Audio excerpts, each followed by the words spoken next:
With 4 races left in the season, the points race has narrowed between series rivals Will Power and Dario Franchitti. Continuing their battle through conflict or victory, the two have become the drivers to watch all season.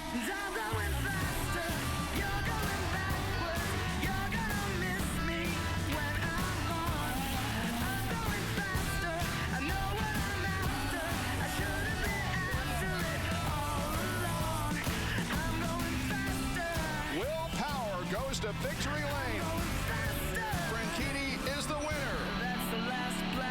Man, Dario, he's twice done me dirty on the track. He's pissed off right now, and he's going to be coming hard.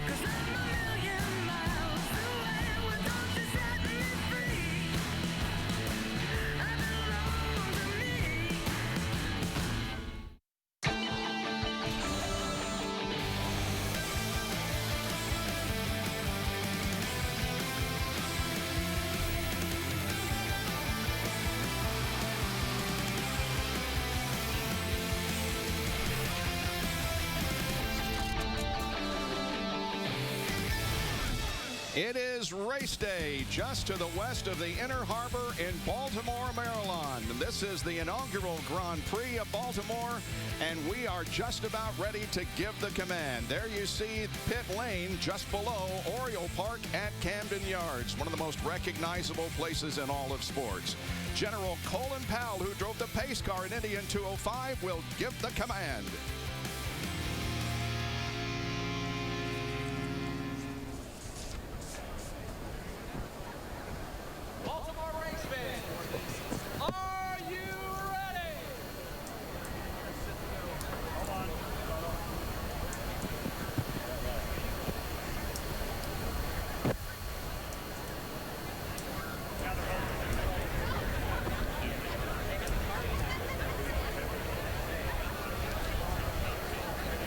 Well, some problems obviously with the mics down on pit lane where the command will be given. General Colin Powell, a big race fan. He was in the drivers meeting today, and I just mentioned he drove the pace car in 2005 at the Indianapolis Motor Speedway, and Brian Barnhart said, anytime you want to do that again, just sign on the dotted line. And Colin started walking toward Brian with his arms out like he was ready to sign on the dotted line. He is a good race fan, a Corvette owner, and just a great ambassador for the sport of motor racing. Waiting the command to start engines. Again, 75 laps of competition on this 100 and 150 miles. There is Colin Powell. Took a ride in the pace car a little bit earlier, trying to get all the equipment down on the pit lane functioning. Drivers, start your engines. And there you have it. Command has been given. The command has been given. Row 1, let me know.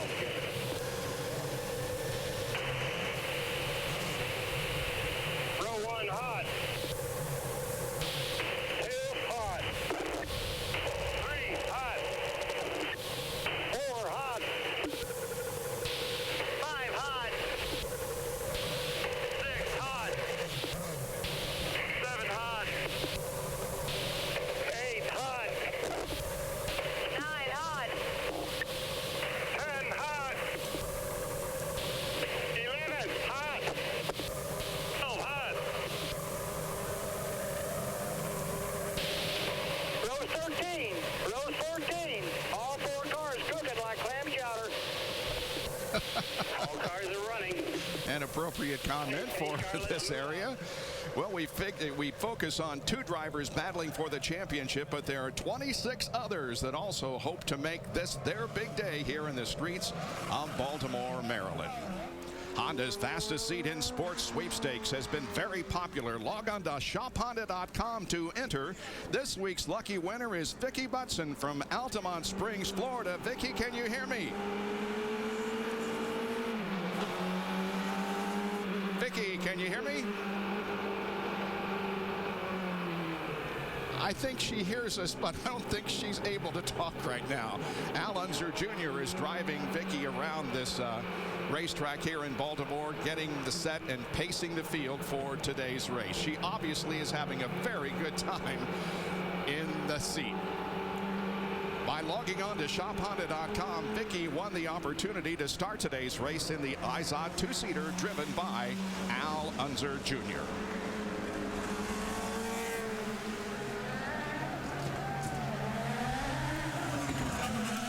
All right, let's bring in Jan Beekes as we take a closer look at the street course here in Baltimore.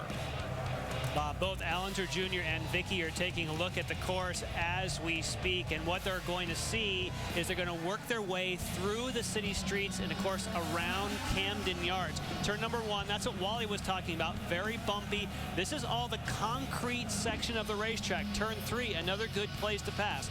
But right when you hit turn 5, right there, it turns to asphalt. All these corners are asphalt. They're much higher grip. They're smoother. You build your speed, and you continue to build speed. Some of the fastest corners, 10, 11. Then you turn on the Pratt Street there, turn 12, goes back to concrete. But note the pit lane. It is not on the start-finish straightaway. There's kind of a circuitous route you have to take on the way in. Watch the exit of pit road as well.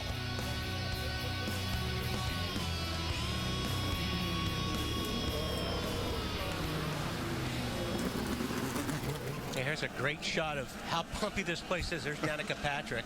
And most of the drivers I've talked to today say that this is the roughest, the bumpiest racetrack that they've ever been on. Pretty incredible. That is there at the chicane just off of turn number 12, and that's just beyond that is where they will get the green flag. Let's take a look at the Mother's Polish starting grid for today's race. Will Power wins the pole and moves another point closer to championship points leader Dario Franchitti. Graham Rahal will start on the outside of row number 1. Ryan Briscoe and Franchitti will occupy row number 2. In the third row, Sebastian Bourdais and Ryan Hunter-Reay. Yeah, Bourdais, this is his best start this year, 5th today. He's got great finishes, 6th at Toronto, Edmonton, and Sonoma. But here's a guy that's got 31 wins, 31 poles. Things are starting to gel with him and Dale Coyne Racing. You can't count this guy out. In row number 4 for today's race, Mike Conway, the winner of Long Beach, and E.J. Viso. In row number 5, Scott Dixon and Simona De Silvestro. And Simona is so happy to be back with her team to get reunited after solving her immigration issues. The paperwork was fine. Now she's back in. She thinks this racetrack is the great equalizer. She thinks she'll be fast. The fastest rookie qualifier yesterday, James Jakes. He will start on the inside of row number 6. Veteran Vitor Mira alongside. Giorgio Patino will be back in the 22 car, substituting for Justin Wilson. Oriol Servia will start alongside him. Rookie contender for Rookie of the Year honors, James Hinchcliffe and Charlie Kimball, a couple of rookies in row number 8. The 9th row, J.R. Hildebrand and Martin Plowman. And as you take a look at the rest of the starting lineup, we have had 7 different winners in 14 races so far in 2011. And we could very definitely see a new face in victory lane here this afternoon on a very, very unpredictable street course. I think those two guys should just lay way back. If I was Kanaan or Castroneves, I think I would just give them about a half a lap head start. Yep. Kanaan and Castroneves, of course, were the two involved in the big crash earlier today that forced both Kanaan and Castroneves to go to backup cars. Bob, it's a good opportunity to look at the Sunoco pit strategy. Anytime you have big, wide windows like those, that is a great opportunity for people to roll the dice. And those mid-pack and backpack definitely pit early, hope for yellow. Lindy, what's the situation for Jimmy Vasser and Sato? Well, Jimmy Sato starting near the back because of a qualifying incident. This is a tough one to call. What is your game plan here based on where he's at? Well, generally you try to do the opposite of what the leaders will do. We think there's going to be a lot of yellow and a lot of opportunity to go off strategy. But it's, it's unfortunate. We did have the speed to qualify up front and just spun there at the end. Also going to be particularly careful on the start. We're going to try to have him hang back and not get caught up in turn 1. So it could be an advantage where he's at in the end. Yeah, it could, actually. And, Tony's back there with the bad crash we had in the morning. So, we got, with the yellow flags, it gives you an opportunity to go off strategy, and it could pay off. There you have it, Bob. On board, J.R. Hildebrand will carry one of our onboard camera for the National Guard. Next will be Mike Conway, who carries the Firestone onboard camera this week. There's Helio Castroneves, who'll start at the rear of the field. Dario Franchitti will also carry one of our onboard cameras. Ryan Briscoe has the IZOD onboard camera. And Will Power, of course, with the Verizon onboard camera. We're just a little bit away from the start of today's race, and this is just going to be a very, very interesting start of the race. The people here have done a tremendous job putting this course together. You see some tires now being adjusted here just before the start of the race, but they have done a tremendous job putting up the jersey barriers, the fencing, all the tires to get things ready for this race here this weekend. Our hats off to all the people of Baltimore. They have been very, very hospitable to us since our arrival here on Thursday. And let's get a report from on Graham Rahal. Well, Bob, there's so much to watch in today's race. We have the championship battle that we talked about earlier with Will Power and Dario Franchitti duking it out. And you can't forget about Graham Rahal. He hasn't won in 3 years. He has his best start of the season today when he starts in second position. And he told me before he climbed in the car, he was a little surprised that Will Power chose driver's side right to start the race. He thinks driver's side left is the best lane. He said, that's where we've been all weekend. I think I might have the advantage going into turn one. But remember, Will Power has to hit that start-finish line first. Then Graham Rahal can make his move, and that's if we can get all those cars through turn one. That seems to be the big question, Bob. They move through turn 7 down into turn number 8. This is an inaugural venue. How about some other major open wheel winners at inaugural places? Ronnie Bucknam, I remember being at the race in Michigan in 1968 when he won that inaugural race. A.J. Foyt in 1964 at Phoenix. Sebastian Bourdais won in 2005 at Edmonton and San Jose, and Will Power won a street race in Las Vegas in 2007. Were you at every race, Bob? Back in the 60s, 70s, and 80s, yeah. And then I started working. And on this date, back in 1961 at DuQuoin, Illinois, on the 1 mile dirt, A.J. Foyt beat Shorty Templeman and Eddie Saxon in 77 at the Ontario 500. I don't think I was there for that. Al Unser beat Foyt and Tom Sneva. And also in 1988, Emo won at Emo, Mid-Ohio. And in 94, Al Unser Jr. was the winner at Vancouver on this very busy motorsports weekend, Labor Day weekend. And we wish all of you a very, very good Labor Day weekend. Robin? Bobby, I've been to a couple more races than you, but we're both old guys. All I can tell you is this is the 15th time they've tried an IndyCar race in the streets. And I got to tell you, I've never seen a race that's got more potential than this does, just the way the track's laid out, right in the middle of the city with all the restaurants and bars. We might have a lot of new fans and a lot of drunk fans, but I think they're going to be happy fans. No, I think you're absolutely right. They have definitely turned out for the weekend, beginning on Friday when we had a practice period. On the all-time list, Mario Andretti 26, Dario Franchitti 24. And where has Dario not won? Well, it includes here, Motegi, Kentucky, and Las Vegas, the final 4 races on the schedule. So maybe that says something for the championship that is unfolding before us. Lindy. Hey, take a look at where Hunter Ray is pitted. Across pit lane, Danica and Ed are pitted. The outside tire changers here are a little bit worried about that. Also, Brian Hunter Ray says if Schechter is laid out when he's coming in, it's really hard for him to see. They've told him, act like you did at Mid-Ohio. Get your front tires where they need to be. Let the rear guys get where they need to go, because at that point, Bob, he can still get out the way he needs to be. Pit lane is going to be tight today. They're moving through turns 10 and 11 here, setting up for turn number 12 and the start of the race. The field is kind of spread out here. You've been watching the onboard here of Castro Neves. He laid way back and let the field go, and then he got on it real hard, and I think he's just testing his car out because he doesn't have any laps on this race car. Yep. Very good point. That's a spare car that he wants to get the feel of, and as they come on to Pratt Street, they were told in the drivers meeting to go single file through the chicane as they're doing now. Right past the chicane, they're going to form up the double file, and before you know it, the hammer will be down. And here is the 2 abreast formation. The green flag for the inaugural Baltimore Grand Prix waves. The dream of this city is a reality. Let's see what happens in the turn one. Rahal really got in there good.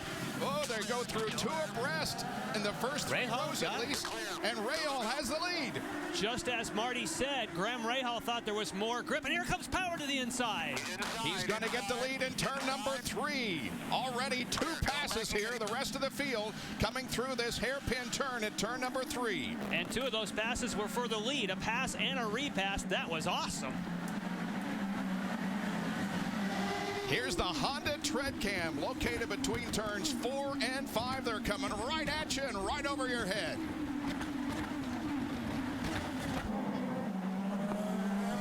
Power has the lead as they go down the pit straight. Pit's on the left of your screen. 3rd place is Franchitti. 4th is Briscoe, Bourdais, Hunter Ray. Conway, and by golly, they survived the first lap so far, at least in what we thought might be a problem. They pushed in the drivers' meeting. Brian Barnhart said, you guys need to make good decisions on the start. Nobody's got through turn 1 in any of the other races this weekend without piling them up. So they obviously did a good job here. They sure did. Hats off. But look how bumpy it is coming off corner number 12 through the chicane once again and about to complete lap number 1. Power will have the advantage. The distinction of leading the very first lap in the Baltimore Grand Prix. Bourdais, Hunter Ray in 6th. There's Conway, Viso, Dixon, De Silvestro, Jakes, Mira, Pontano, Servia, Hinchcliffe, Kimball. Everybody running cleanly now as 1 lap is complete. Just a great shot of the straightaway between turns 2 and 3. There's James Hinchcliffe right ahead of Charlie Kimball.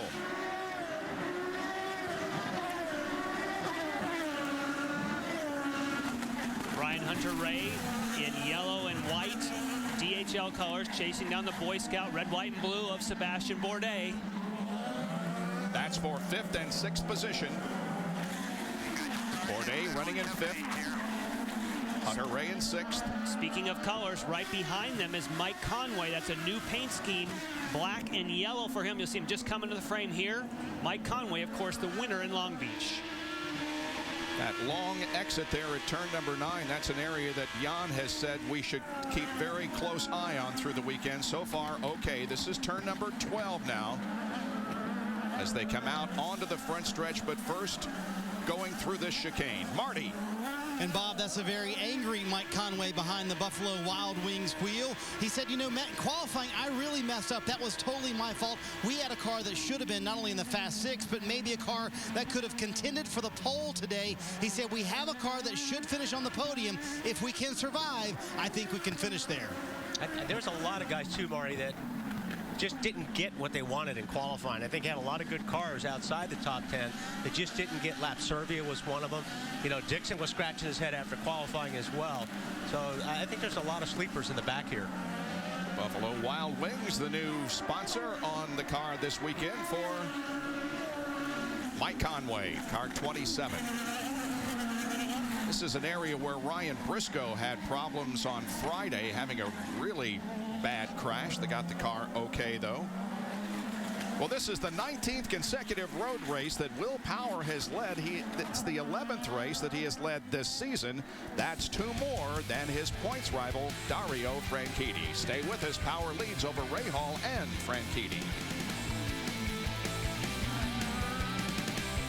The Baltimore Grand Prix on Versus is brought to you by Honda, the engine supplier for the IZOD IndyCar Series, and by IZOD, the official apparel of the IZOD IndyCar Series, available at Macy's.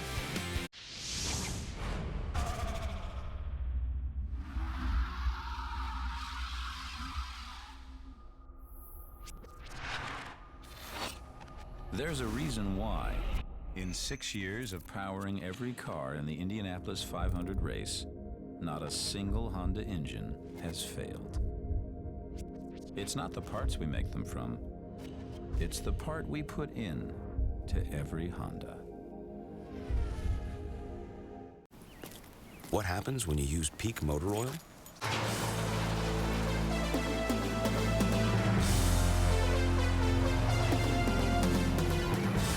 Premium performance and can save up to 10 gallons of gas every time you change your oil. So any car runs like a 10. even if it's more like a 6. You're not just changing oil, you're saving gas. Put Peak Motor Oil in, save on gas. In IndyCar racing, it's all about speed, and the action happens in the blink of an eye. So you need something that helps you keep up, like IndyCar Mobile from Verizon. It lets you keep pace with in-race audio, up to the second leaderboards, highlights, and even driver tweets. Download it now! Before the season passes you by!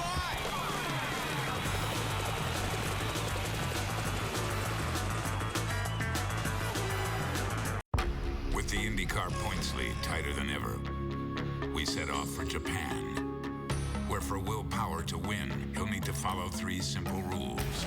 Drive fast. Will Power way out in front. We can't relax. We're just on the attack, man. Don't crash. And beat Dario Franchitti. Anything can happen. But can Franchitti say sayonara to his closest rival? Indy Japan 300, September 17th at 11:30. Racing continues here at Baltimore from our Exmo super slow motion. Look at the cars move around the chicane. Yeah, he's going around it. Before the day's over, we're going to see a different shot of that. Those guys are going to be clobbering that. It is Will Power leading over Graham Rahal, but without question, Rahal has closed in on Power in the last couple of laps. Officially, it's a 0.6 of a second lead, but there's definitely less space between the two. Back in third position is Dario Franchitti. If forcing Power to a mistake is very difficult to do. But, you know, on the street courses like this, it's all about braking. It's about late braking. If you've got your car set up really well and you can brake late, that's how you pass guys. And that's, looks like Graham right now has got a good car under braking. Here's the start of the race, and look how the first 3 rows move through turn 1, all side by side. Will Power got in there close, as did Briscoe, but they gave the outside cars room. They were able to slide through. Now, Ryan Briscoe would have a great view of what was happening up front. I'm really curious to see how close Will Power on the right of the screen and Graham Rahal on the left, because right here, Power had to hold it really tight, as did Briscoe on Franchitti. Now in turn number 3, this is where Will got the lead back. Picture perfect move up the inside for Will Power. He just put a lot of space on Rahal all of a sudden. Yeah. I wonder if Graham got out of shape somewhere, because there's a big gap there. Yeah, by more of a second now between the first 2. Nobody has made any real big moves. Kanan, Castroneves, Sato, Franchitti, and Patrick have all advanced 1 position since the start of the race.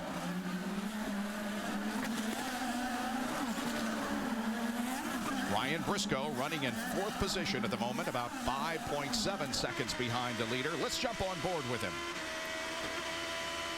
Full throttle down here. Watch how Rob, real heavy braking here. Goes down into 3rd gear. It's a busy racetrack. Just watch how much his hands are moving.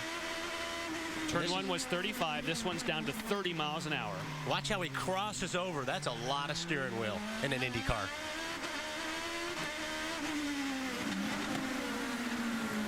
55 through here. Smooth pavement. They can't wait till they get to this part of the racetrack. This kink right here, this is where he had his big crash. 70 miles an hour. He missed it a little and plowed into those tires. That's one of the reasons they were just adjusting those back. On the pitch straight. Next ride is 60 miles an hour. It looks faster than 60. I enjoyed you guys ride around the racetrack, by the way. I almost made a left. We noticed that. This is fast here. 145 when you turn in, then 135 to the left, and jam the brakes on for this tight transition onto the concrete. And back through the chicane and onto the front stretch, crossing the start-finish line once again. 8 laps of 75 have been completed. Now here is the action that we talked about on Friday during practice.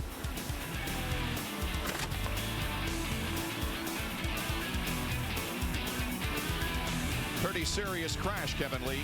And he said, I maybe jinxed myself because I was complaining about that corner not long before I hit it. It's a very difficult, he feels dangerous corner, but it's something you have to deal with. Otherwise, they love this race course. Briscoe said yesterday, I just spent the day trying to get my confidence back. He felt pretty good about being able to reach the Firestone Fast 6. And he's running in the 4th position here today. Will Power has the advantage. The inaugural IZOD IndyCar Series race from the streets of Baltimore, working on lap 9 of 75 on Versus. Diabetes is a reality for me, but I learned that I don't have to use a vial and syringe as part of my daily routine anymore. My doctor showed me the Novolog Mix 70/30 FlexPen. FlexPen is discreet and comes pre-filled with my insulin. FlexPen goes with me and doesn't need refrigeration and is covered by most insurance. If you're still using a vial and syringe, ask your healthcare provider about the benefits of FlexPen. FlexPen is a discreet, pre-filled dial-a-dose insulin pen. You can dial the exact dose of insulin you need and inject insulin by pressing a button. Novolog Mix 70/30 is an insulin used to control high blood sugar in adults with diabetes. Do not inject if you do not plan to eat within 15 minutes to avoid low blood sugar. Tell your healthcare provider about all medicines you take and all of your medical conditions, including if you are pregnant or breastfeeding. Most common side effects include reactions at the injection site, weight gain, swelling of your hands and feet, and vision changes. Other serious side effects include low blood sugar and low potassium in your blood. Get medical help right away if you experience serious allergic reactions, including body rash, trouble with breathing, fast heartbeat, sweating, or if you feel faint. FlexPen is made by Novo Nordisk, a healthcare company committed to diabetes care for nearly 90 years. I've made FlexPen part of my routine, just like spending time with my family. Ask your healthcare provider about Novolog Mix 70/30 FlexPen today. Learn more about the different insulins available in FlexPen at myflexpen.com. FlexPen, insulin delivery that goes with you.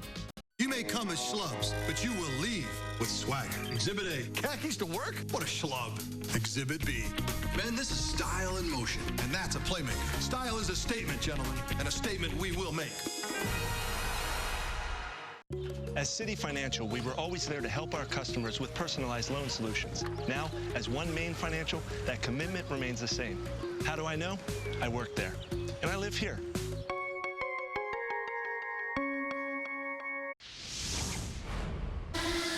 Back in Baltimore, and disappointment for one of the contenders today. We saw him running in the 5th position just moments ago. Sebastian Bourdais is on pit road. The car is stuck in 3rd gear. This is the next to the last race of the season for Bourdais. He honestly thought they had a chance to finish on the podium today. You see the Dale Coyne team guys going to work, but clearly if they're able to get him back out, they first of all have to get it unstuck out of gear, but they are losing a ton of time here on pit road, guys. Yeah, he was putting on a real good battle there with Ryan Hunter-Reay, and then all of a sudden that went away as we see Dixon. Wow, some cars bunching up here and doing some passing. Scott Dixon in the target colors just got by Conway, and look at this train behind Conway. Conway is holding up a group, and when they see one go by now, Simona De Silvestro is going to smell blood. Dixon moves to 7th. Mike Conway 8th. Simona De Silvestro in green and white is running 9th. And behind her is James Jakes, who is Sebastian Bourdais' teammate for Dale Coyne Racing. Interesting that Scott Dixon made that pass. You may have noticed he is on the black sidewall tires, which are the primaries, not as grippy, and he's actually driven away from those on the alternates, which are supposed to be, well, many of the teams are saying in qualifying they were 0.7 of a second faster. So Scott Dixon flying on primary tires. Simona is trying to find the opportunity to get around Conway. She may have a shot at it here as they head down the long front stretch. Heading into turn 1. Let's watch. I don't think she's quite close enough for it. Oh, but she's going. Well, thinking about it. Had a notion. Objects in the mirror are closer than they appear. But look at this run now. This is the place that we saw the move for the lead. Yeah, you can do it here, maybe. Commit it. You got to commit. You got to commit. There you go. Yeah. Yep. Very good. And now Conway is going to lose one position. Thought maybe Jakes would be able to get around also, but well, Jakes on the inside of turn 4. Yep. So Conway now slides back a couple of spots. He's back in 9th now. Comes Vitor Mira. Vitor Mira gets the spot as well. So Conway certainly, the way that he let Simona come through in a way, at least it was a very I guess you'd say sportsmanlike gesture, but I think he did that because he's struggling with the car. There's something not right with that. And Scott Dixon is on pit lane, Kevin. So Dixon, starting in the 10th position, decides to come in as soon as the window will open. They change from primary black tires. They go to a set of scuffed red. This is the alternate compound, and that's a real good quick stop for Scott Dixon. Lindy? Tony Kanaan must like the mix of the good parts of his old car and EJ's backup because he says everything is good. He doesn't want any changes on this car. He has taken red tires and he is pulling out of pit lane. And Lindy, what you saw from both those two cars, they decided to start the race on primaries that are not as fast. The idea is run the minimum number of laps that you can, come in, get rid of them. Now for the rest of the race, you've got the racier tires and you're on the early pit strategy. So Tony Kanaan rejoins the field after making the pit stop. Meanwhile, up front, it is still Will Power showing the way with a rather comfortable lead at the moment over Graham Rahal.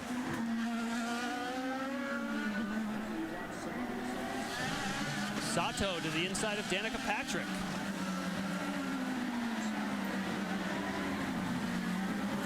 At turn number 3 has been the area so far where we have seen the passing, or most of it. That's Marco Andretti ahead of Sato and Patrick and Sebastian Saavedra in the yellow and red colors. And right behind him, as Oriol Serbia now makes a pit stop. So several drivers are getting into the pits right after that pit window opens. Marty. Bob, part of the strategy that Yanni just talked about. The blacks come off, the reds go on. Brand new sticker red tires. You also see Marco Andretti leaving pit road as well. Oriol Serbia pitting a little bit early. All these guys who pit early have to get to lap at least 42 to be able to make it to the end of the race and make it a two-stop race. Marco leaving pit road now, Bob. We see Sebastian Bourdais still on pit lane as they're trying to get the gearbox on that car sorted out. Marco Andretti rejoins the race. And right behind him is Thomas Schechter.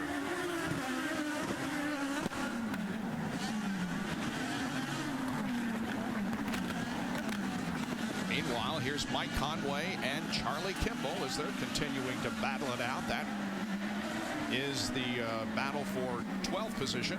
So Conway's obviously struggling here. Yep.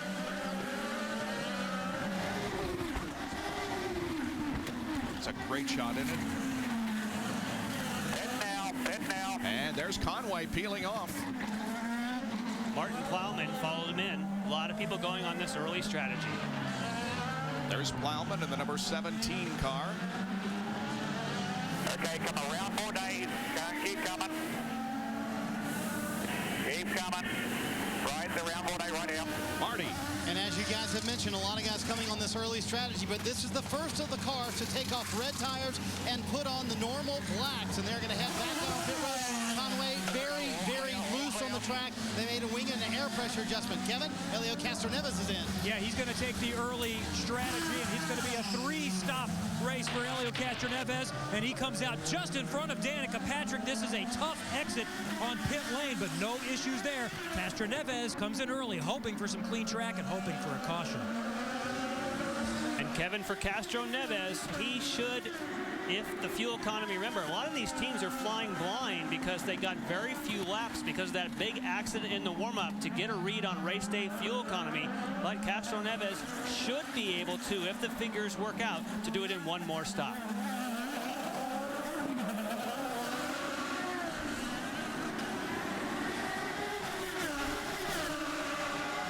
14 out of 75 laps completed. Oh. Let's look for the press here as TK goes to the inside of Danica and makes the pass. Tony Kanaan picks up a spot.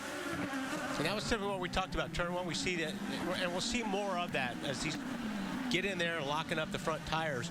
It's tough. You can't do anything. You can't turn the car. You've got to get the car under control. So it's a great place to pass somebody.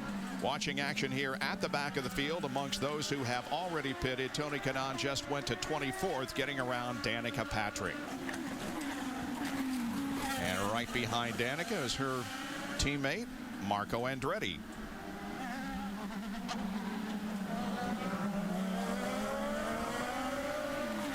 Well, so far, no major issues here in this race. Will Power has been in command since the drop of the green flag. Graham Rahal is running in second spot, but before this race, a lot of enthusiasm among the fans and the drivers for the Baltimore Grand Prix.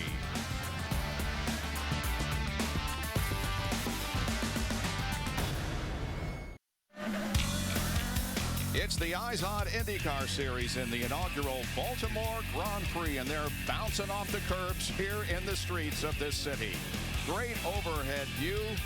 The inner harbor, and not too far away is the Oriole Park at Camden Yards. There it is off in the distance. Just a great venue for an IZOD IndyCar Series race, and we are 17 laps into this 75-lap event. There is Will Power, the leader of the race, and he is still leading Graham Rahal, but Graham has really not let him get out of his sights very much. He may have even gained up a little bit on there, Marty. And guys, real quick, Sebastian Bourdais, it's an electrical problem for him. He's sitting on pit road. They do expect him to get back out there. And if you'll notice, the leaders here have caught lap traffic. They may force him to pit road a little bit earlier than they wanted, Kevin. James Hinchcliffe just reported that he has a gearbox issue. The team told him, hang on to it, do the best you can. We'll talk about it if and when we get a yellow. He replied back, I'm driving a piece of my anatomy off right now. He's just trying to hang on. And right now, he is having a lot of difficulty on course, but he's not losing any positions. And Hinchcliffe is involved in a torrid battle for Rookie of the Year honors. He is just 3 behind J.R. Hildebrand. And Hinchcliffe missed one race. There is Hildebrand in the National Guard car. He is leader of the Rookie of the Year point standings, but Hinchcliffe is within 3, and Hinchcliffe missed the first race of the year at St. Petersburg. Second place finisher at the Indianapolis 500. Down into turn 1.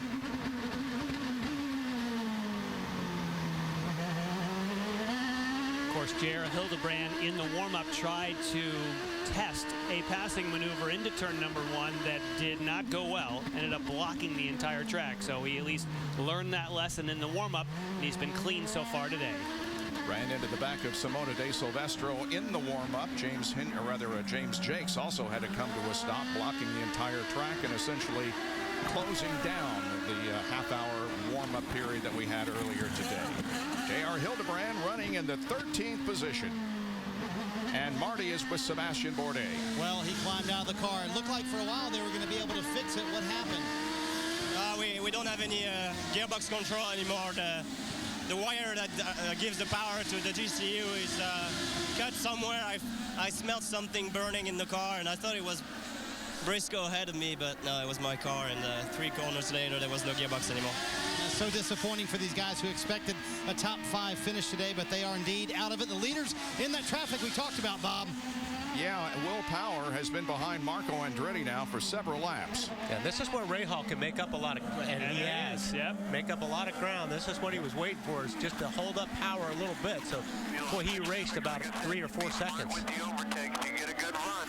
Let's take advantage of it. Carpenter right in front of these 2 cars.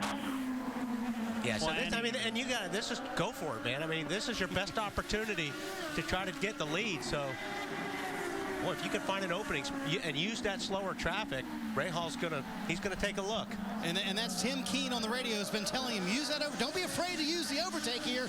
You've got a chance to get the lead. Let's take advantage of it. Oh, he's in a good spot right here too. If he can stay with them and get down into turn 1, he may be able to try to move down the inside and make an outbreaking maneuver. Nope. Not going to be close enough this time. He was almost there. Yep. But they're approaching turn number 3, which is where he lost the lead. And here comes Will. He's passing Marco Andretti, putting a lap on him. See, what he doesn't want, and what Rahal doesn't want now is for the slower cars to become an issue with him. Right. And Marco Andretti, the way it works is that Marco Andretti is allowed to fight to stay on the lead lap. But once you go down a lap, as he's done now, typically he'll give room to the rest of the cars. When Rahal takes the opportunity to pit. Yep. I think that's a good idea. Especially if power gets held up a little bit. Power in 2? Okay, let's just focus on hitting your Don't think so. Yeah. Yes, he is. They both decided to. Yep. So first and second pitting at the same time. Will is way down at pit exit. Marty. And Bob, that's what we were talking about. The leaders or the lap cars were holding him up so much it was time to pit. No changes to the chassis. It'll be sticker black tires for Graham Rahal, Kevin. Will Power in and out. He has that first pit stall. He was really concerned about pitting under green, though, but he's easily going to beat Graham Rahal back out on the course. Looked like a real quick stop for Power in the 12 team. Well, he lost a lot of ground, too. Yes, wherever he lost it, as soon as he hit pit lane, he lost a lot of ground to the leader. Look out for Viso. Viso has hot tires. Woo, that's the fastest corner on the racetrack at 145 right there. Viso has not pitted. He's running in 6th position. Dario Franchitti is the leader of the race, but he too has not made his pit stop. 21 laps have been completed. He's through turn number 3. That shows you the advantage of being at pit out, but you also saw for Graham Rahal when they went to disconnect the fuel, there wasn't much. It was just enough where they lost a slight bit of time with that pit stop. And here comes Dario. Franchitti also makes a pit stop. He really had to pit because when you have the 2 leaders in front on that strategy, you don't want to get caught by yellow. That forces his hand. Kevin Lee headed toward you. Dario Franchitti took over the lead. When the top 2 pitted, he will come in, and then coming right around him in a moment, we'll see Ryan Briscoe. He's not going to come in this time. He's going to wait one more lap. Here's Franchitti. He's going to get out 7.5 seconds for Franchitti as the leaders go by. There you see him try to tuck in behind Graham Rahal. And now we'll fall in behind E.J. Viso. So that's bonus Graham Rahal. He gets a car in between. Ryan Briscoe takes over the lead of the race, looking for a pit stop soon. Look at this group. Yeah. Here's Briscoe, the leader. And I think maybe Briscoe stays out, takes a risk. He's got, as long as you have clear track, stay out, I think. Lindy. Takuma Sato's crew was laid out once before, but as soon as Jimmy Vasser saw that everyone was coming in, or a lot of people, to go off strategy, at the last second he changed his mind, said Sato stay out, pulled his crew back in. He wants to keep them with what the leaders are doing, and he is now back out, and they just keep telling him to push, push, push. Sato, of course, another one of those who started at the rear of the field because although he had a really good qualifying effort yesterday, as Ryan Briscoe hits pit lane, his top 2 speeds were taken away because he forced a full course caution during qualifying yesterday. Kevin, Ryan Briscoe is on pit lane.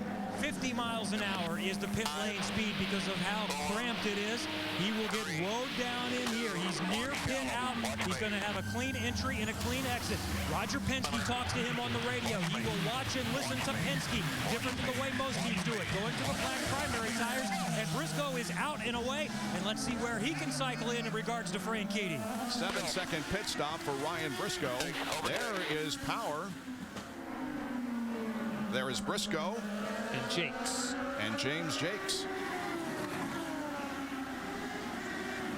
So Ryan Hunter-Reay now shown as the leader of the race. He would be the final one. Now they were set up for Ryan Hunter-Reay. You can see that in the background. When he pits, it's going to give the lead back to Will Power. And we understand that Power missed the chicane. Yes, he did.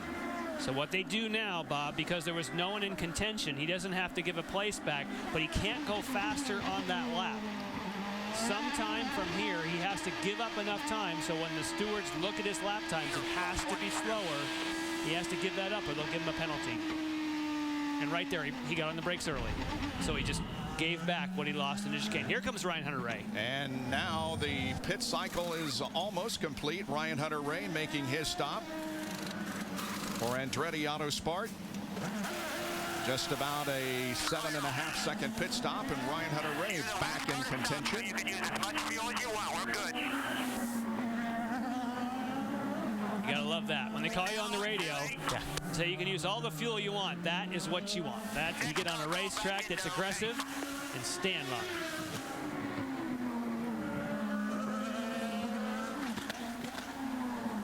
it. Here once again is Power. Now taking back the lead of the race. And you see Graham Rahal right behind him by about 4 seconds, it would appear, maybe even more than that. So 24 of the 75 laps completed, almost a third of the way through this race already here in the streets of Baltimore. And I got a line coming. Really? You're tied to a chair, and I'm here with a gun in my hand. Hello? I knew I'd find it. He's like a father to you, right? If you don't do this, it's a dead man. Danny's gonna come back for me. And when he does, he's your worst nightmare. Now the gloves are off. All right, let's finish this. What are you doing? Let me get my watch back. Killer Elite, rated R, starts September 23rd. 100 years of racing. To appreciate what that means, you need to start back in 1911, the inaugural Indianapolis 500-mile race. Ray Haroon won that year, and as he crossed the finish line that day on his Firestone tires, he surely had no idea what he was starting. A legacy of guts, grit, and determination on big tracks and small, famous tracks, and those not so famous. We raced, and we raced to win. Anywhere, any place, anytime.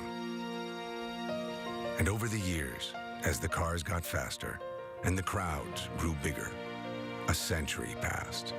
A century of building on the things we learned, of helping great men and women do great things. And still, it goes on. Because you see, just like old Ray would tell you, or Mario, or Al, Sam, or Elio, once you get that checkered flag fever, you can't shake it. You can only feed it. So what does it all mean? Looking back, it's pretty clear. Even after a century, there really is no finish line. Firestone, celebrating 100 years of racing.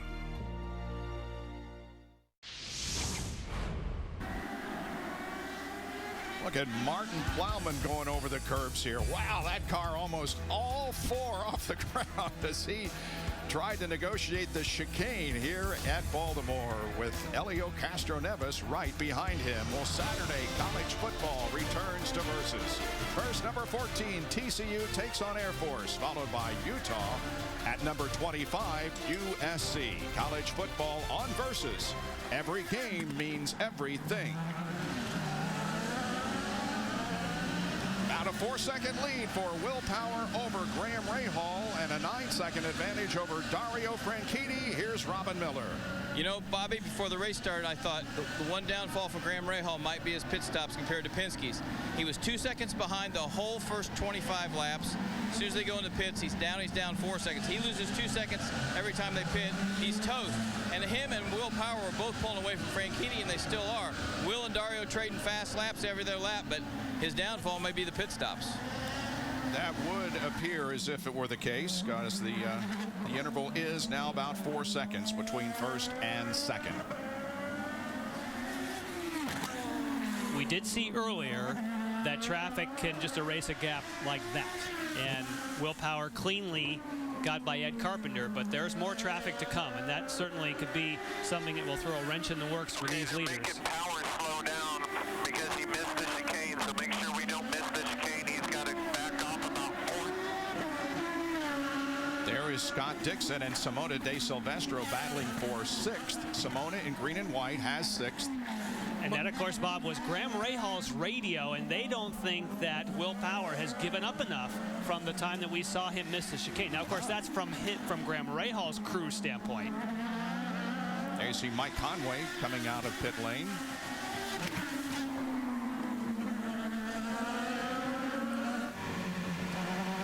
Oh, and Giorgio Pontino going to the outside.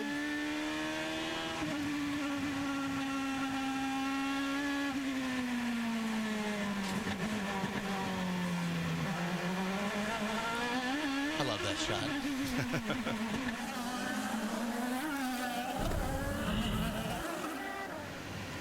On exit, here's the problem with Mike Conway. Is that a gun or was it the? Yeah. Look. Yeah. Wow. That's a lot of time. even shut the engine down. That's an eternity. It looks okay back there, so give it a shot. See what we got. Had to refire it too. You know, he said it looks okay back there. Let's give it a shot. I wonder if he had some contact. Must have hit something. And maybe that's why there was trouble getting it off, because they certainly did not seem like they were in a hurry there. There was something they were trying to overcome. Right. Yeah, it didn't look like it was a regular pit stop. Go ahead, get your tire pressures up there. See if your tire pressures. Give it another lap. See what we can do. Hang on. Well, what happened on the stop, guys, they couldn't get the lug nut off the right rear tire. That was what was going on there. But they said the car is just bottoming out now for no reason. They have not had a problem with the car bottoming out all weekend long, but now it's bottoming out. And he says bottoming out so bad he can't even get the tires up to temperatures. Kevin? Power is essentially serving a 3-second penalty. He was told by Tim Cindric, you need to run a lap at 85. That's a little more than 3 seconds slower than what he's been running because he went through that chicane. So that's how that's dealt with. He just had to give up that gap that he had on Graham Rahal. Well, I was wondering how they were going to do that. Yeah. And so that definitely closed it back up. And we have verified that he did in fact do that lap. So he slowed down the number of seconds that they wanted. Here's our camera in race control. Brian Barnhart on the left part of your screen. Tony Cobbin in the middle. Allenser Jr. is between the two, seated. Jim Swintel on the right, the voice of race control.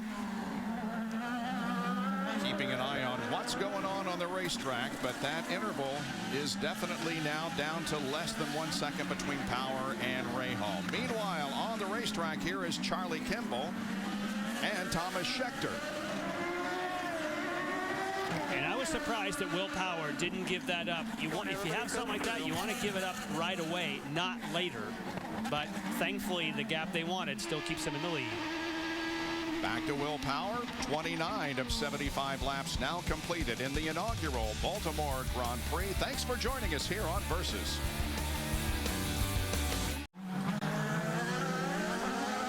Will Power leads, and a good race up front as Graham Rahal is within just a few car lengths. Will Power is not certainly a stranger to winning on street and road courses. He has done so many times in his career, looking to put another one on the board. But again, Marco Andretti is just ahead of him, and he has been unable to get around him so far. I think Rahal needs to make the move on Power before Power makes the move on Andretti. He needs to just be one step ahead of him if he's going to try to pass him. He's got more traffic up after that, too. Wow, look at the points as Power is within 8 now of the championship. 3 races to go after this one. We'll have coverage of the race from Japan and then the one at Kentucky Motor Speedway before the finale in Las Vegas. And Thomas Scheckter, who was a lap down in 26th position, is stopped on course. He has no power, and this should bring out a full course caution, but it has not yet. If it does bring out a full course caution, yes, it does. And it does. There it is. Marco Andretti just dodged a bullet because he stayed at the tail end of the lead lap, so he was saved by not letting Will Power go by. That's why they allow you to fight when you're still on the tail end of the lead lap. Marco was in 24th position and just about to go a lap down, but not anymore, as he will be able to encircle the entire racetrack. We are under our first full course caution on lap number 33 at Baltimore.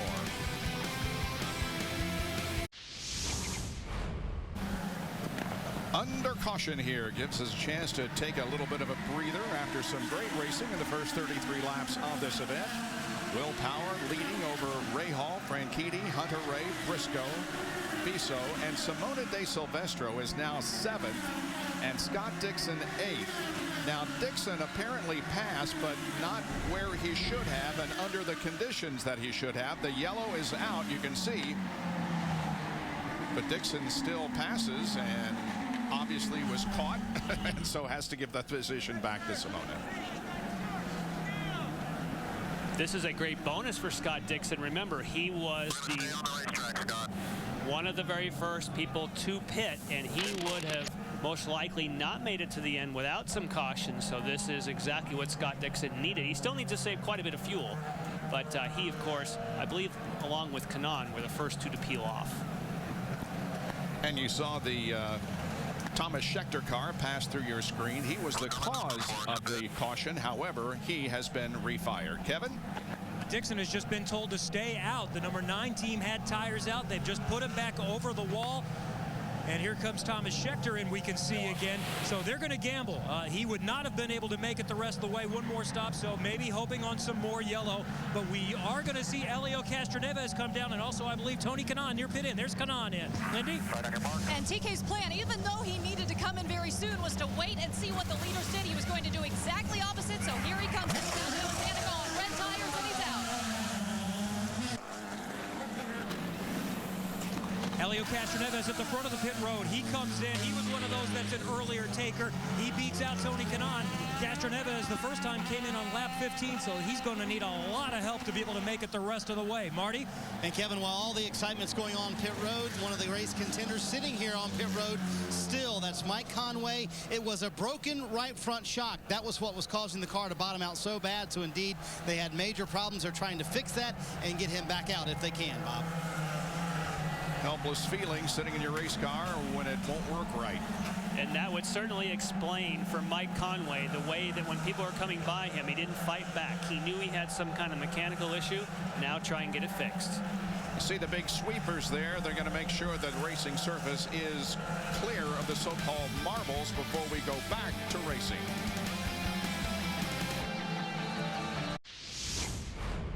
Field still under caution here at Baltimore in the inaugural Baltimore Grand Prix for the IZOD IndyCar Series. Thomas Schechter came to a halt on the racetrack. He has since been refired. And the field comes through turn number 1, hopefully getting a green flag before too much longer. Almost halfway through this 75-lap event. It's Will Power leading Graham Rahal and Dario Franchitti. 4th is Ryan Hunter-Reay. 5th, Ryan Briscoe.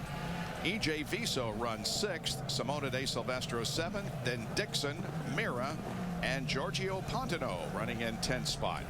And Bob, Marty and I had a conversation during the break because Marty had mentioned that Graham Rahal was surprised on the initial start that Will Power chose driver's right. It turns out Graham Rahal was correct. Remember, Graham Rahal went around the outside. Well, now Will Power will have a choice. He can choose either side as the leader, how he wants to start. Here's what I wouldn't want, and I think Power may be thinking about this. If you let the inside go, if you take the outside, somebody's on the inside, you go down in, that's the best opportunity for that guy on the inside to lock up a tire, go straight, and hit you because you're on the outside. I think I'd rather be on the inside to protect and eliminate somebody running into me on the restart. I'm with you. I mean, that could be. I agree. Down to Lindy. I'm with Jenny Howell with Honda, and you've got a couple cool programs you want people to know about. Tell us what they are. We absolutely do. We've got a great partnership with IZOD and Macy's, where we have the all-new 2012 Civic in the flagship stores in every IndyCar city. And we've got great autograph events where people can come out and meet the drivers and enter to win a 2012 Civic as well. Sounds great. Some fun stuff. Anything else? Yeah, we also have the opportunity to win a first car drive with Alonso Jr. or Mario Andretti at every Indy race. You can enter at shophonda.com, and you've got 2 more chances for Kentucky and Vegas. So visit shophonda.com. Thank you, Bob. I wish we could enter that competition. That would be fun, wouldn't it? I think Bob already did. Now, how's this for an assignment? Helio Castroneves, with whom we ride, has been chosen as a judge for the 60th annual 2011 Miss Universe pageant, which will be held in Sao Paulo on Monday, September 12th. The good news is that we can watch it on NBC. It'll be at 9 o'clock Eastern Time, as he was one of the judges for the Miss Universe pageant. But boy, he came close to getting himself hurt very, very badly in morning warm-up. This is what happened. I'll tell you what, I've seen this crash a bunch now, and Kanaan is really the one who got lucky, because watch how he hits the wall on the outside. that's the best way you could hit. If that car would have turned any more and he hit that wall, it could have been really big. And of course, in case you're just tuning in, that was due to brake failure. We talked to Tony. He said the pedal went right down to the floor. He didn't have front brakes or rear brakes. Tried to glance off Castroneves to slow the impact. That worked, and at the time, they still don't know what caused it because they put all their efforts into getting a spare car ready. Both Elio and Tony Kanaan went to backup cars to start today's race. Well, there's one moment in every game that changes everything. NFL Turning Point, an all-new weekly series, premieres Thursday, September 15th at 10 o'clock Eastern here on Versus. And you can see right there is where the Baltimore Ravens of the NFL play. And we're also, of course, very close to Camden Yards, where the Orioles play. This is the place for sports in this city, and today they're racing through the streets in the IZOD IndyCar Series. Before the restart. Looks like they're beginning to close up. Here comes fourth place Ryan Hunter-Reay in yellow.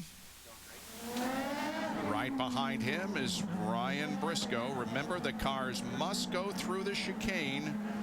Okay, what did Power line up pick? to abreast? Do we know? Say again? Which Power picking? Inside or outside? Do we know? We don't, but you and I think he should choose right. I think so he should take right. He'll listen to us. We'll see. Now remember, this is not like the start. You may improve your position as soon as it goes green. And they will hammer it, I feel, as soon as they get out of this chicane.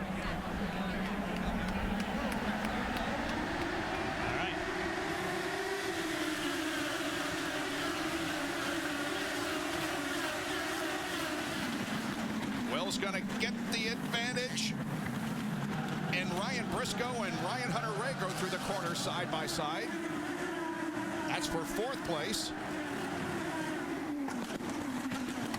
Ryan Hunter-Reay got a comes good out car. with it, yeah.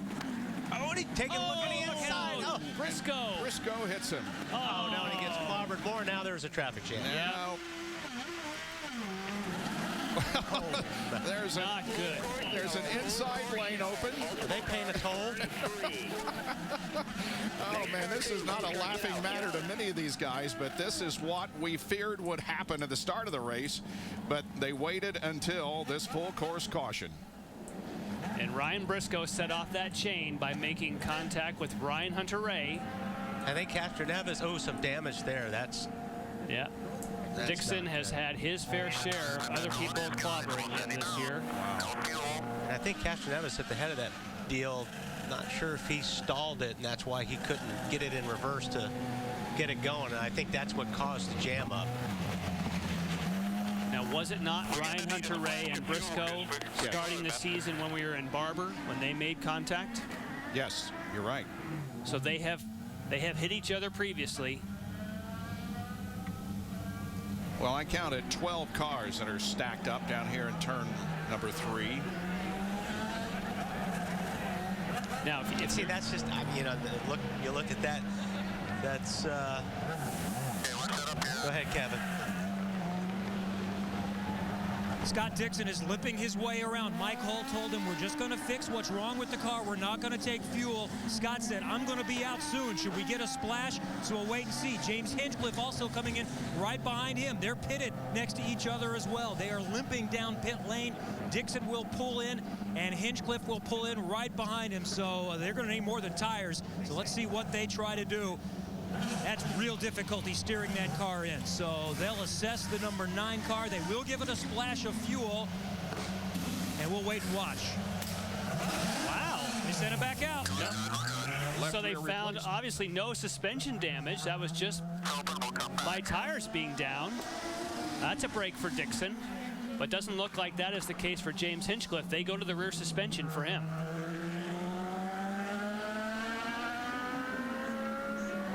Well, let's try to go back and see if we can determine exactly what set off this melee. Well, we're riding on the car that made the contact. Oh, what's he doing? It was like he was on the left and then decided at the last moment to poke his nose in there.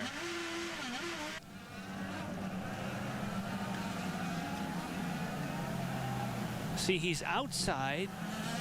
And then... Yeah, there's no way he's going to pull that one off. Oh, Tony just got by. They did make some contact there. You see Sato run up underneath the Jakes. There's TK going through on the inside. There's Conway going through. J.R. Hildebrand's perspective.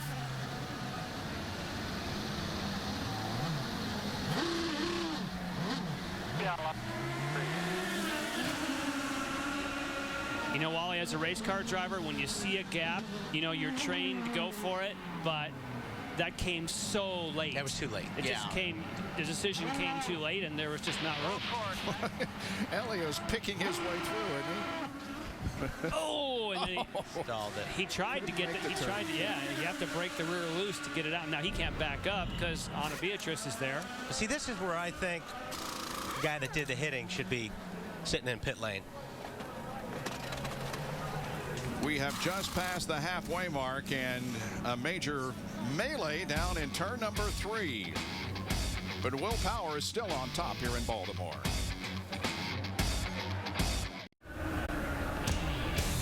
The water of the inner harbor to your right are nice and serene. Not so the activity on the racetrack to the left of that building. Here's what happened on the restart of the race as the cars went into turn number 3. And once the Briscoe contact is made with Ryan Hunter-Reay, there are a few lanes that are open, but let's keep rolling because at this point the outside lane is still open. So as they can try to cycle through, and on the inside there, great move by one of the KV cars, but as soon as Plowman gets through and then there's a problem for Castro Neves, now all these lanes are blocked right there. So let's see how many cars we have. Castro Neves. Then we got Ana Beatriz, Mira, Pontano, Jakes, Saavedra, Patrick, Hinchcliffe, Sato, Andretti, Tagliani, and Ed Carpenter. Wow.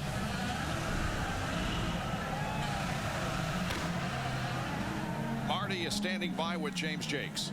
Well, maybe the best run of the year for James Jakes ends early. What happened in your perspective on all that? There was just a big mess up into turn 3 there. Somebody lunged up the inside a couple of cars ahead, and there's nothing really he could do. I went to the inside because I thought they were going to get bumped off to the left, and they didn't. It's a shame because the number 18 Acorn Stellis car was running great. And, hopefully we can do it next week or in 2 weeks' time in Motegi, but thanks to the guys and a great job. And to Baltimore, you know, you really put on a great race, and hopefully we can do it again next week.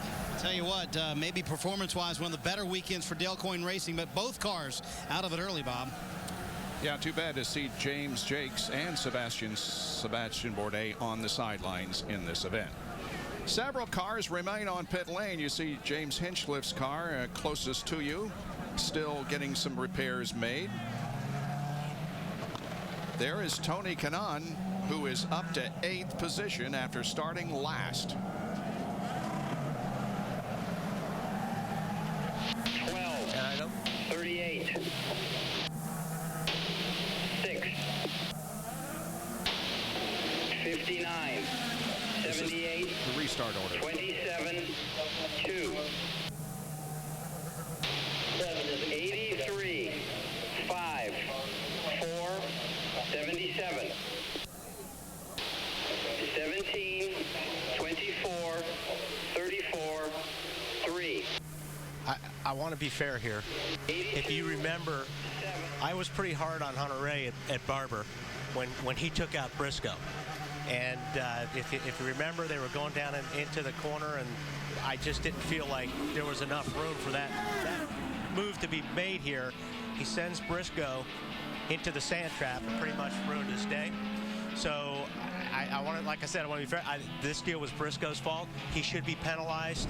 Hunter-Reay, you know, he got hit in the rear. We talked about this. When you get hit in the rear tire, it's not your fault. It's the guy that's doing the hitting's fault. So I think, you know, I think definitely Briscoe's fault, and he should be penalized for it. Right now, he's lined up in 4th position behind Franchitti When you heard the order, Bob, we kept listening, and 82 was way down in the order. So when he took the inside line and passed all those cars, they are repositioning them prior to that. So Tony Kanaan is going to have to give up a whole heap of spots.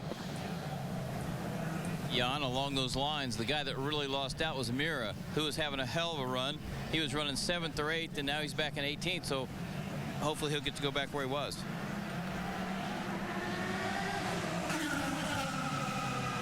Tagliani is still with the wing laying over his nose. There's Vitor.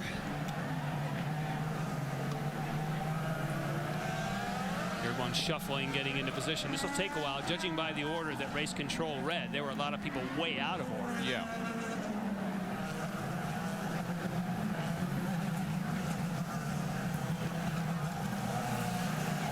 Dixon going through. Now, you get your place back if you had damage? No, they're just taking, I believe that they're taking the positions of the car prior to the full course caution, which they would have called as soon as a few cars got tangled. So it would have been really your positions on your approach to turn 3 is, I assume, what they're going with. They went to the timing line before that happened. Marco Andretti will make another pit stop. So what I'm saying is Tagliani could change his nose and get back in the position he was running. But there was damage because of that. So they're going to give those guys their spots back, even though some of those guys got tore up in that I little see what deal. you're saying. Well, now, though, if he pits to fix it, he may forfeit that. Like, wouldn't you fix it, and then when they reorder, you could pick it up? I'm not sure they're going to let him make a pit stop and then go shoot right back up where he is. No, a lot of oil That's there. oil there, yes. Yeah, they got a cleanup job with that. Whoa. Yeah, that's how slick it is. That's oil. Right on cue. Yeah. That's Marco Andretti. Marty. Well, Bob, I'll tell you the other interesting thing about all of this mess, once they do finally get it cleaned up, is that we are now creeping into the final window. If we go about one more lap of caution, which I'm pretty sure that we will, all of a sudden the leaders can make it to the end of the race. So do you come now and take your tires now? And if you do come down pit road, do you go with reds or blacks? What do you want to do? So a lot of thinking going on down here, guys. Yeah, but if you're going to do that, I don't think I'd put the reds on. I think I'd put the blacks on because they're going to wear better. If I'm a leader, though, I don't pit, because you need to go fast and gap and then pit. If you pit now, all these people cycle by you, you would lose all that track position. Yeah, but if you... No, see, if Will Power were to pull in now and pit, when he rejoins, he's going to be at the back of the pack. Yep. Because they won't actually need fuel until, again, they could go as far as lap 59. So I think you take the green, Servia and a couple others. All these guys should pit behind. Well, towards the back, absolutely. Yep. Oh, hang on, boys. Yeah. That is They're on very the oil. slippery. Tagliani on pit lane. Yeah, now this is exactly what you would expect. Anyone who's not a leader, pit. But I think it's too risky for the leaders to do so. Now, all these cars, if there's another caution before the leaders pit, they're all going to get a free pass. Marty? And as Wally talked about, Alex Tagliani hits pit road. It will be sticker red tires, and they will change that front wing, trying to get him back out there and see what back out in. That was a pretty quick stop for a wing change as well, and a little bit of traffic on pit road as well, Bob. Yeah, that was a near miss at the top of your screen as we saw 3 cars get out of their pit box and almost run into each other. Lindy. Well, Sato came in with that front wing damage. They were going to check it, hoping they didn't have to replace it, but they did. He is now out. As for TK, he came in at the same time. He took fuel only, Bob. And just about everybody now is full of Sunoco fuel, proud manufacturer of ethanol for the IZOD IndyCar Series. All right, we're still waiting on the race to resume. And the Baltimore Grand Prix, Will Power leading Graham Rahal.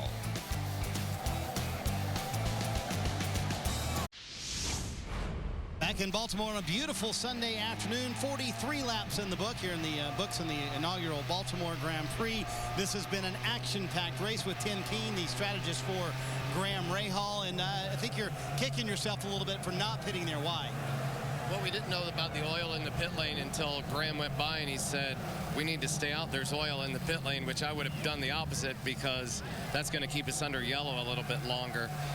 The thing of it is the first car is 10th that's pitted. Everybody else from us to 9th hasn't. So we're just going to run as fast as we can all the way to the end of our fuel load. If we get a 30-second gap on Servia, we'll still come out in front of him. So we've already played our hand. Now we just got to go haul ass. How big is the debate, red or blacks on the final stop, Tim? New blacks seem to be better. They came in pretty good. Viso was on hot tires the last time we made a pit stop and came out on cold blacks, and we were able to keep him behind us, and then he just pulled away from him, and he said the car feels really consistent. So we got a fast car. That's a strategy for Graham Rahal. Mr. Miller, what are you up to right now? Well, that's the debate, Marty, because Paige Bader, Firestone, just told me that Dario has a brand new set of reds, never been run before, so I would think, man, I know it sounds like, well, let's take a chance on blacks, but the way the reds have been performing all year, it'd be awful tough not to bolt those babies on, Mr. Kevin Lee. What do you think?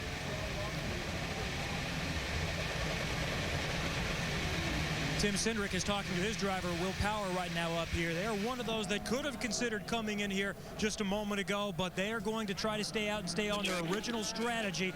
For Will Power, the car has not had many issues, but this changes things up because now some people that were going to probably need a third stop are back in the game to make this a two-stop race. Lindy? Some people fortunate to make it out of that melee we just saw. Marco Andretti, not one of them. What was your issue here? Well, unfortunately, but fortunately, I mean, I did make it through, and that would have been our break. I mean, Dad and Matt did a good job of strategy. We would have been sitting about 10th. But I was struggling with, I think an oil line finally was coming loose, and then finally it did because it wouldn't let me take gears, and something happened with the alternator. It was confusing the system. So, you know, frustrating day for the Snapple guys, but, you know, it'd be nice to finish the season off with another win or two for sure. And all of that was your trouble going into turn one? No, turn one, I mean, it happened way ahead of me. Oh, sorry, yeah, turn one. Well, I mean, yeah, I mean, it was happening kind of before that, too. But, yeah, happened there, too. And why do you think, compared to your teammates, you struggle on these courses as opposed to, say, Ryan Hunter-Reay? Well, I mean, I've been trying to drive his car, and I'm overly aggressive. I need to drive more to the tire, and I'm overdoing it on entry, so I'm saying the car's loose, and he's not. So it's been really frustrating for me, and I have a lot of homework to do. But we're definitely going to go to work in the off-season and come back ready.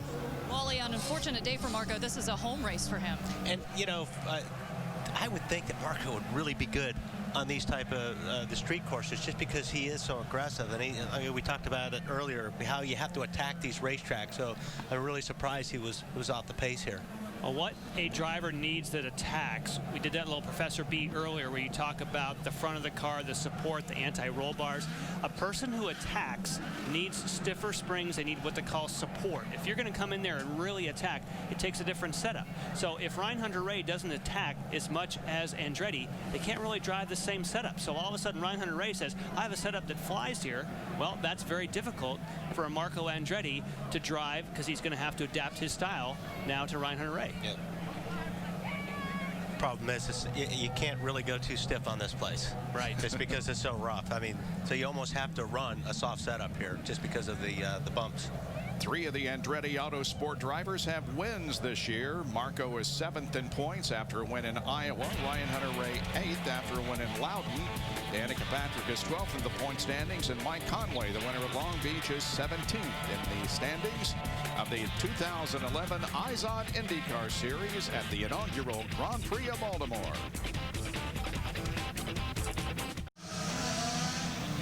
It is a perfect day, a Sunday afternoon in Baltimore. Hey, Wally, there's a party at my yacht if you want to come by later. You coming?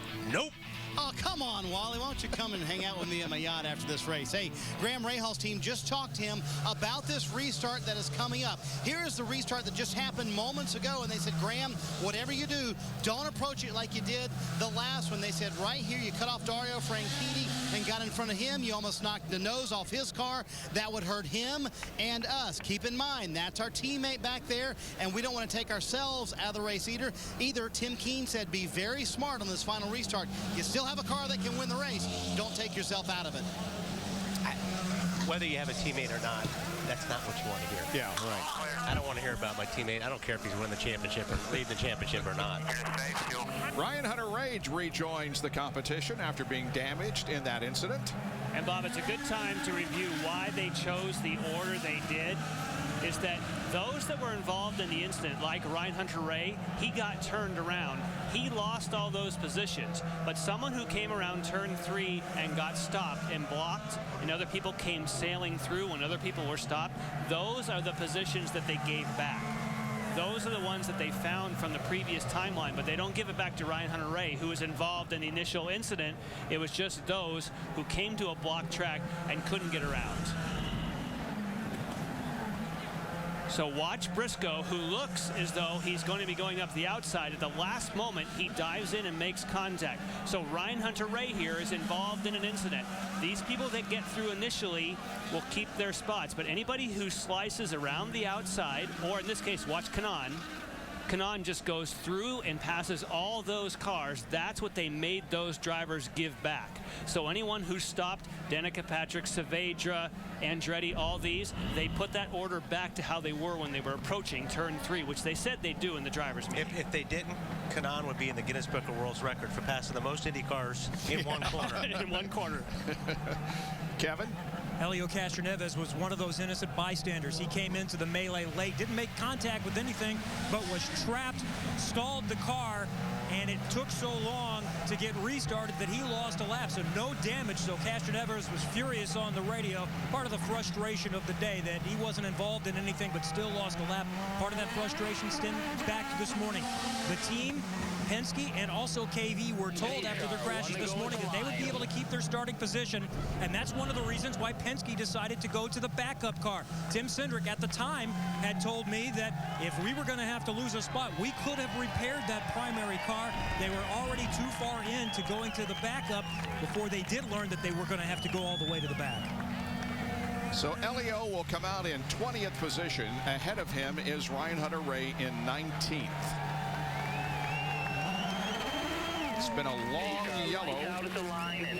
We should be thinking about going back to the green soon. 1 to go at the line, so one more lap. 48 laps have been completed in this race. Will Power is the leader over Graham Rahal, Dario Franchitti, Ryan Briscoe, and E.J. Viso. We have had a couple of caution flags here in the most recent going. Every yellow lap run here, Jan, I think, works into Servia's plan because it gives them less time to gap that 20 seconds. Or what did you say they needed? 20-some seconds? You need 30 because you lose 27. So if you need some fuel, and of course the reason we're saying Servia, you heard Tim Keen say it, Servia is the lead car that has made a pit stop that could make it to the end. Everyone else in the front, they've got to stand on it and build a gap. And right now he's in 10th, guys, and what he put on when he came to pit road were scuffed red tires. So they've already had a heat cycle on them. In theory, that should make them last a little bit longer, but I just checked with the team. They do not plan on pitting again. So if Servia can hang out there, keep Kanaan behind him, he might be in good shape to win this thing. That would be amazing, wouldn't it? Well, the biggest thing, Martin, he's just got to try to not have Power have such a gap on him. That's the guy he's got to be concerned right now is Will Power. He wants to be able to, when Power comes back out after his pit stop, he wants to be in, or Servia wants to be in the lead. And we are hearing that Ryan Briscoe will be penalized for avoidable contact and making contact with Ryan Hunter-Reay. He'll go to the end of the line. So Ryan Briscoe has been penalized. And that's a good call. I think that's the right call because Hunter-Reay got penalized for that same thing at Barber. So if you're going to be fair, you got to do it with everybody. So that was the right call. Meanwhile, we apparently are going to go back to green here. They'll form up again. Single file through the chicane, then 2x2. We'll see if Rahal follows the advice of his team. I bet he doesn't. Here we go. The lineup. Oh, he did not get a very good start. Oh, look at Franchitti. Yeah, Franchitti's going to be on the inside of him. Franchitti might go to second. Oh, no. Don't touch. Oh, they touched, but he kept going. Dario kept going, but is going going to lose a couple of positions, it looks like. But he's going to lose some positions. Yeah. Here he is trying to get back. Now, is Briscoe still in that position? Yes, he is. Giving it up. Yep. Kimball down on the bottom. Getting under Hildebrand. Maybe. Everybody through. Now, why wouldn't they have him serve that? I know they like to serve, and that's, of course, Servia working his way through traffic. Kanaan right with him. Tony Kanaan is in 11th. Oh, wow. There was some contact. Yep. That was Kimball. Kimball goes to pit lane. I'm not sure I don't think he can make the corner. Yeah. It's a runoff in turn 5. And now Ryan Briscoe is doing his drive-through because they want to serve penalties under green. I understand that, but they left him up there for that restart, which is a little dodgy if you know you've got to do your drive-through. But at least that is consistent, Wally. That is how they did it in Barber as well. You have to serve your penalty under green. Yep. And the penalty has been served, so Briscoe back in competition.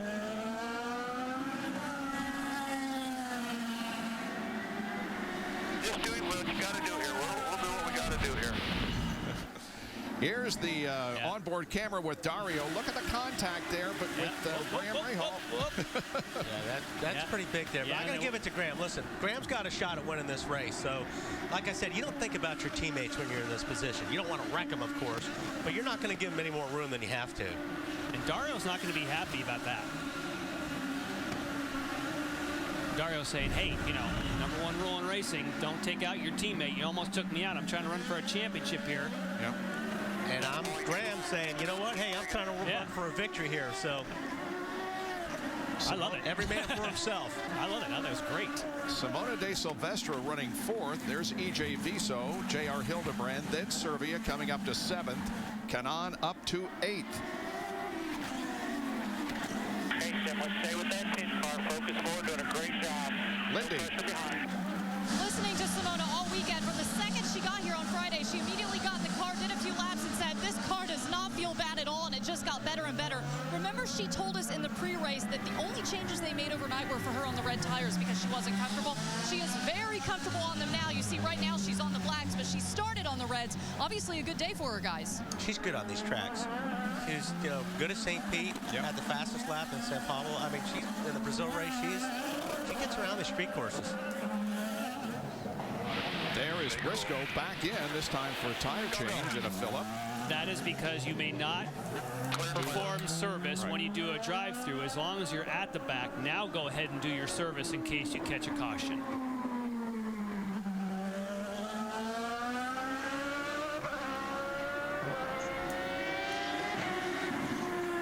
Interesting race so far. Up front, it is still Power leading Rahal. And we'll be watching the gap, Bob, because you lose, the teams told me, 27 seconds when you peel onto pit road. Now, that's without the stop. So you have to add the pit stop to that. So you're going to be 30 in the low 30s. That's the gap they're looking for. Marty.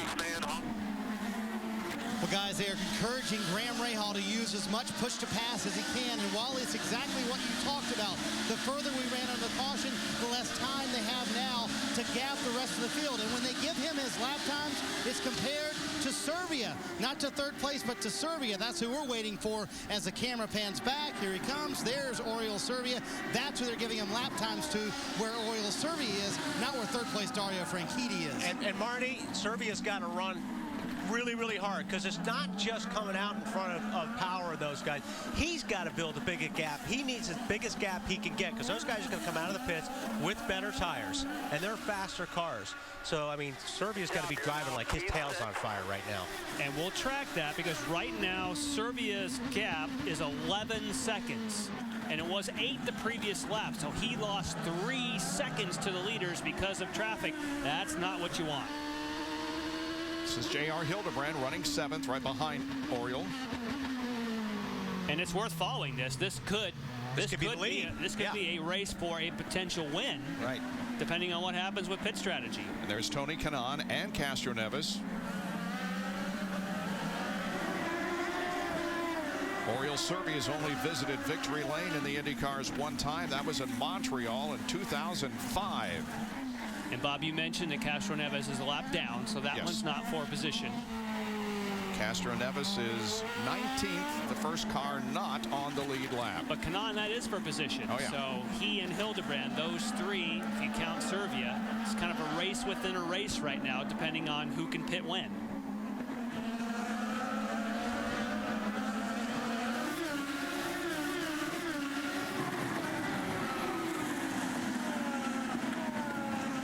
Well, you talked about in the open how this is a race that could give somebody who hasn't won ever or recently might win, and could be the situation with Oriol Servia. And Bob, when they cross, I should say, the start-finish line, let's see, we'll wait for Servia. Now it's 14 seconds. He lost another 3. You can't lose 3 seconds a lap, Wally. He's got to somehow not let that gap get so big. Here it comes. So it was 11, 14, and it just keeps incrementing. Yeah, 6 or 7 laps, Power's going to have enough gap built up if he continues to lose 3 laps a second. Now, part of it is they're heavier on fuel, and that's why you're saying, well, why can't Servia stay within 3 seconds of Power? Well, he's running a car that's heavier on fuel, and it does make a difference. Here's Simona De Silvestro in 4th, Viso in 5th, and here's Servia and Hildebrand. And Bob, the other thing, because of all that caution, the leaders now have to pit sooner than they would like. In fact, Graham Rahal probably having to pit in 3 laps. So they're trying to make that gap up to 30 seconds. They're never going to get there to 30 seconds, but they've got 3 laps before they come to pit road. Well, Marty, that would surprise me, because they should be able to go much farther than that. I'd be surprised if Graham, well, if they're telling you that's when they pit, that's when they got to pit. Non-stop break for you on Versus with 21 laps to go, with Will Power leading Rahal, Franchitti, De Silvestro, and Viso. Schlubs, but you will leave with swag. Exhibit A, khakis to work? What a schlub. Exhibit B, men, this is style in motion, and that's a playmaker. Style is a statement, gentlemen, and a statement we will make. Hey, Mario. Hey, what do you got in this thing? 16 valve, 2.4 liter engine, 200 horsepower, air conditioning. 32 valve, 3.5 liter engine, 650 horsepower, air conditioning. You could start an IZOD IndyCar race with Mario Andretti. Go to shophonda.com to enter and check out the all-new Civic, the official vehicle of IndyCar. As City Financial, we were always there to help our customers with personalized loan solutions. Now, as One Main Financial, that commitment remains the same. How do I know? I work there, and I live here. Story about a man with a car and a job, a wife and a kid, and his name is Bob. Just a regular guy with a regular car, but it's what he rolls on that makes him a star. Firestone. His Firestone tires are known far and wide. The way they perform gives a sense of pride. That's Bob's story. He ain't no liar, because everybody knows the legends ride fire. Firestone. Legendary drivers need legendary tires. Every game has a turning point. Matthews with the biggest play of the game today. Just keep coming, and we'll find a way to win. It's that time of year, fellas. This is where you put everything you got into it. There's only one person that carries the ball right here. There's one moment in every game. Now it's time to put the throttle down. That changes everything. NFL Turning Point, an all-new weekly series on Versus. Dario Franchitti is running 3rd in the race, trying to win the championship, and he is trying, going over the curbs and getting the car off the ground. The interval between Franchitti and Power in the championship, as it stands right now, the separation is just 8 points. Franchitti with an 8-point advantage on the leader of this race, Will Power. That's a cool shot, isn't it? I love it. Yeah. Here comes Will, who is continuing to pull out at 3-second intervals. We anticipate a pit stop by Graham Rahal. They are all laid out, ready for him. Well, that ain't going to be enough there, Jan. No, because right now Power has a 20-second gap. and Rahal has less. So if Rahal pits now, he is not coming out in second spot. That whole train may go by him. They're approaching pit entrance. Let's see what Graham does.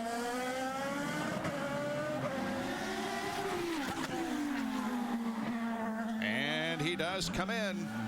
Rahal is on pit lane, relinquishing his second place, Marty.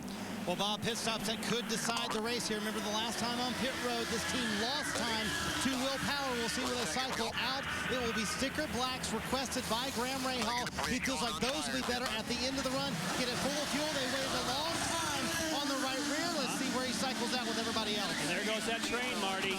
That did not work. They didn't build a big enough gap. He loses all these spots.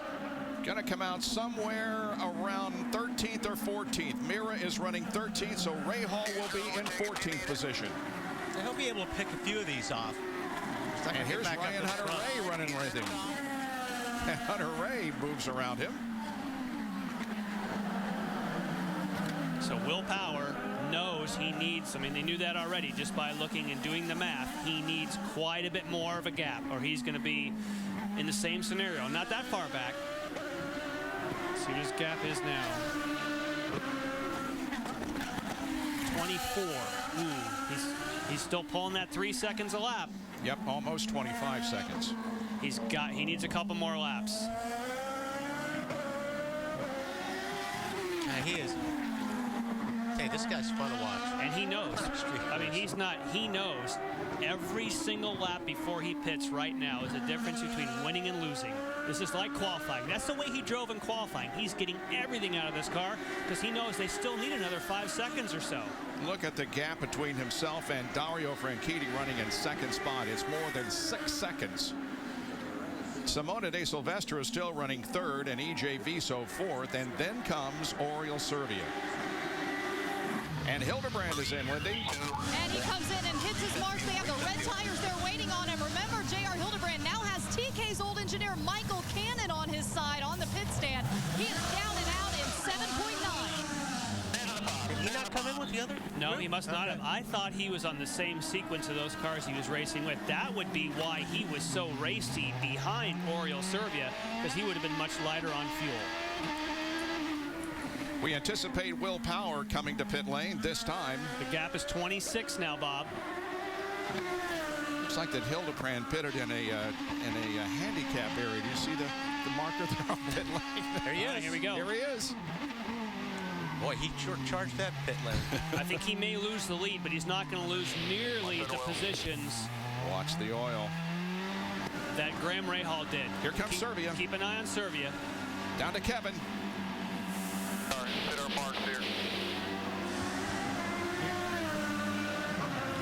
Split screen, we see Oriol Servia on top. Here's Will Power. He's got the pit exit. He had said before this race that he was a little bit concerned about getting up to speed, having this first pit exit. Here comes Power. We'll keep an eye on Oriol Servia. This is turn 8 is the pit exit, and there comes Servia around, and it looks like Power is going to be able to hang on to the advantage. He is going to make it.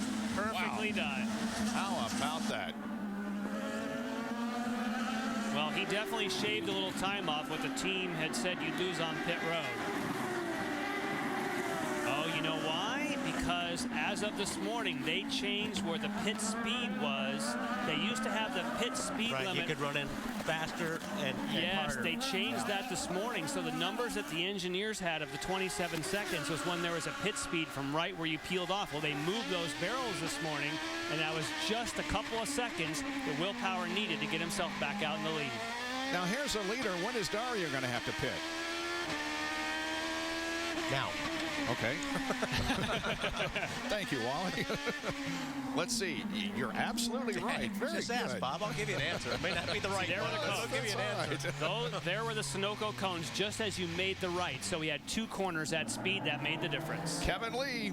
In the Kellogg's car this weekend as Dario Franchitti continues to amass driver uniform collection. Here he's trying to amass his 5th win of the year and hang on to a pretty decent lead in the championship. He's near pit out, but about 6 stalls back behind Will Power. Simona De Silvestro is back in the race now, and here goes Franchitti. Let's see where he comes out in relation to the leaders. There goes Kanan by him. Did Servia get by him? Yeah, Servia's by. So. Yep. Servia's gone by. Going to come out ahead of Dixon, his teammate. That shows you how important that gap was. Yeah. Because Will Power went back to the lead, but Dario Franchitti now may lose another spot to his teammate, but no, Dixon thinks better of that. That was very nice of Mr. Dixon. Now the leader of the race is Simona De Silvestro, but she will be needing a pit stop soon. And that will cycle then back to Power, Servia, Kanan running in third place. Simona running first. Danica Patrick is 8th in this event, and Anna Beatrice is running in 18th. And ooh, Simona almost missed the corner, didn't she? Yeah, she's trying. Yeah. Well, they've told her you need a gap. You got to have a gap.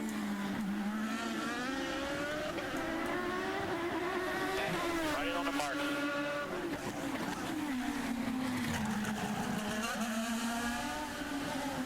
And here comes Simona. Moving through those slick areas. Lindy, here comes Simona. And as Will Power goes right by, Simona having to give up that lead for some tires and fuel. They were telling her before this, remember Simona, you just need to focus forward this entire time. That's what they expect her to do as they take these red tires and fuel and send her out on her way. And it looks like she lost quite a few spots, Bob. Do you need that much fuel? With 15 laps? I mean, it seemed like they filled it. I was just wondering. You shouldn't need to fill it. It should have been a short fill. It looks like Will Power would have no concerns over fuel pitting this late, but he was just told by Tim Cindric, keep hitting your numbers. So they likely short-filled him a little bit there to try to save some time on pit road. So the drama's not quite done yet. Will Power is going to have to go a little bit less than full throttle the rest of the way to conserve just a touch to make sure he makes it to the end. All right. Well, they knew how important that was. Wally, I just did the math on that question. Simona would have needed 11.9 gallons, which takes 3.4 seconds of fuel. They definitely give it way more. That was a long pit stop. I think they filled it all the way. Yeah. Looks like Simona came out in 14th position. For those of you keeping score, she went from 1st to 14th. Will continue to bounce off the curbs on the pit straight once again on the 61st lap of this race with a 5.2 second advantage on Oriol Servia. 14 laps to go. Stay with us. Will Power be able to hold on for the victory? We'll be back on Versus. Diabetes is a reality for me, but I learned that I don't have to use a vial and syringe as part of my daily routine anymore. My doctor showed me the Novolog Mix 70/30 FlexPen. FlexPen is discreet and comes pre-filled with my insulin. FlexPen goes with me and doesn't need refrigeration and is covered by most insurance. If you're still using a vial and syringe, ask your healthcare provider about the benefits of FlexPen. FlexPen is a discreet, pre-filled dial-a-dose insulin pen. You can dial the exact dose of insulin you need and inject insulin by pressing a button. Novolog Mix 70/30 is an insulin used to control high blood sugar in adults with diabetes. Do not inject if you do not plan to eat within 15 minutes to avoid low blood sugar. Tell your healthcare provider about all medicines you take and all of your medical conditions, including if you are pregnant or breastfeeding. Most common side effects include reactions at the injection site, weight gain, swelling of your hands and feet, and vision changes. Other serious side effects include low blood sugar and low potassium in your blood. Get medical help right away if you experience serious allergic reactions, including body rash, trouble with breathing, fast heartbeat, sweating, or if you feel faint. FlexPen is made by Novo Nordisk, a healthcare company committed to diabetes care for nearly 90 years. I've made FlexPen part of my routine, just like spending time with my family. Ask your healthcare provider about Novolog Mix 70/30 FlexPen today. Learn more about the different insulins available in FlexPen at myflexpen.com. FlexPen, insulin delivery that goes with you. When you finish a season undefeated and you don't get to play in the national title game, it's safe to say you have an axe to grind.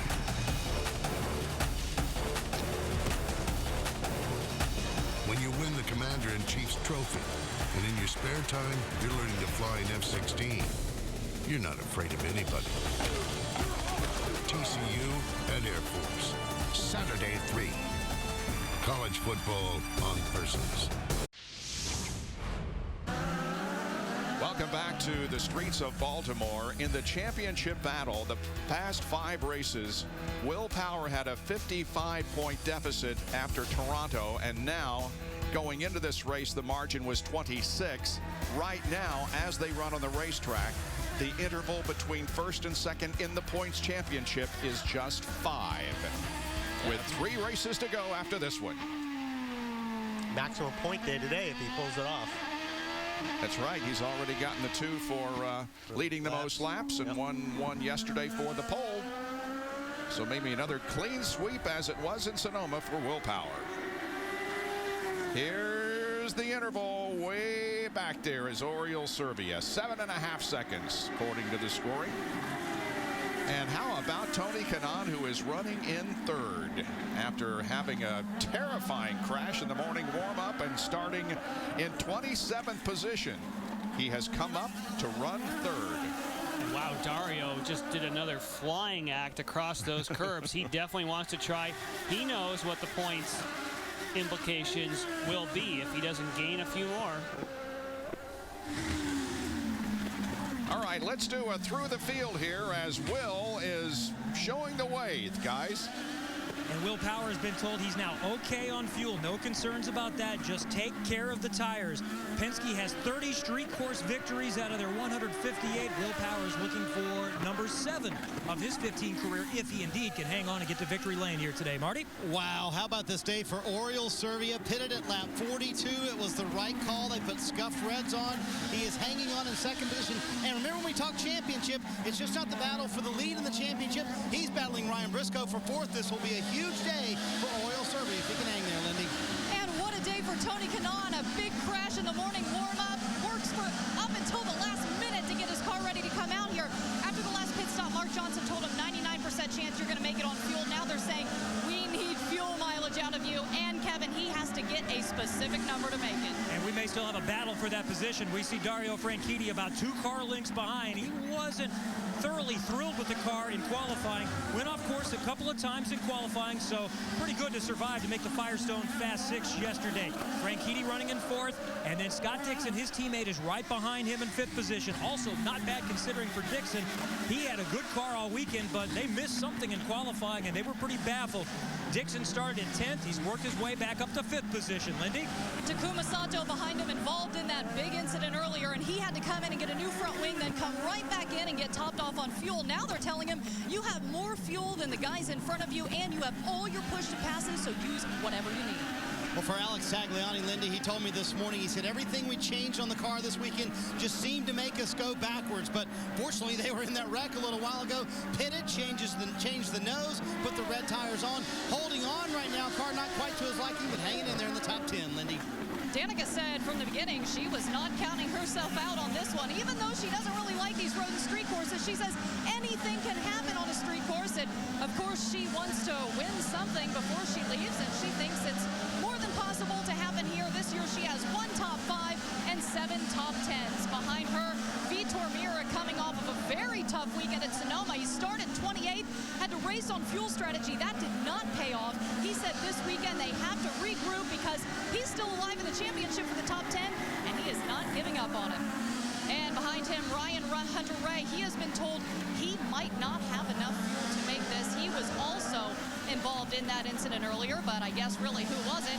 He thinks he has an advantage here because he knows he's good on these types of courses, Marty. Well, Lindy, some haunting words from Graham Rahal before the race when he told me we've had fast cars week after week. We just can't seem to get the finishes. Boy, does that summarize this day for Graham Rahal. Clearly the second best car here all day long, but the fuel strategy did not work. He may not wind up in the top 10 today unless he can pass some of those guys in front of him. Great day for Martin Plowman, however. Last week at Infineon, he finished 12th, his career best finish here in the IndyCar Series. Another 12th place run going right now. Impressive once again for Martin Plowman, Lindy. So far, Sebastian Saavedra's best finish this season was 11. That was on a street course in Sao Paulo, and he believes that learning new tracks is his main strength. So maybe he's up to something here. He said he's really been enjoying developing the car in places that he's never been this season. And right behind him, Simona Di Silvestro. Number one, she's happy to just be back in the country racing, but also specifically here because back before the beginning of the season when they announced a 3-year her sponsorship deal with Energy. This is where that was because it's a big market for her sponsor, and she has a lot of guests here watching, Marty. Lindy, a little surprised EJ Viso is this far back. He ran most of the race in the top 10, and after the first stint, they stayed out longer than everybody else. That worked. They got up to 6 as high as that, and now they've fallen back through the field. Currently, they're out of the top 10. EJ struggling with the handling of the car, and J.R. Hildebrand has really struggled today with the handling of the car as well. He also played that strategy, trying to stay out longer than everybody else, but for some reason on this final stint, that strategy just didn't pay off, Kevin. Ryan Briscoe's race was ruined through the penalty a little while ago, dropped him from running in the top 5 to running back in the 17th position. He's had a rough weekend. Not only the crash on Friday, he said today earlier on before the penalty that with all the bumps it felt like he was driving a Mack truck. So an opportunity to score some points. Not going to happen today for Ryan Briscoe. Marty? Kevin, somewhere way back there is Anna Beatrice, and I mean way back there. And she told me before the race, I have just really struggled with getting used to this racetrack. There she is coming around the corner right now. The final car on the lead lap. Actually, that's not her. She'll be coming here in a second. There she is, finally. She said, I just haven't gotten used to this bumpy racetrack, and you guys have talked about it. Very rough to get a hold of. In fact, on Friday, she said it was so rough, her hands were knocked off the wheel in this section right here where the concrete is. Not a bad day, though. And those are the drivers on the lead lap. Those a lap down: Castro Neves, Carpenter, Kimball, Schechter, Conway, and Hinchcliffe out of the race. Andretti, Pontido, Jakes, and Bourdais. 7 laps to go in the inaugural Baltimore Grand Prix. It's Will Power with now a 10.5-second advantage on Oriol Servia.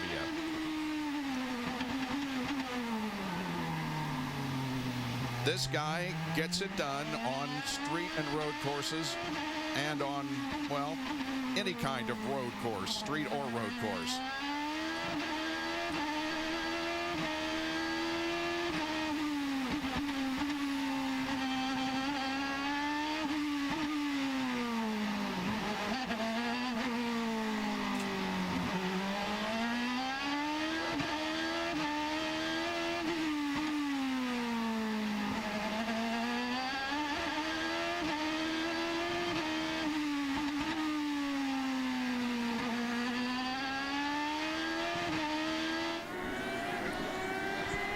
That too.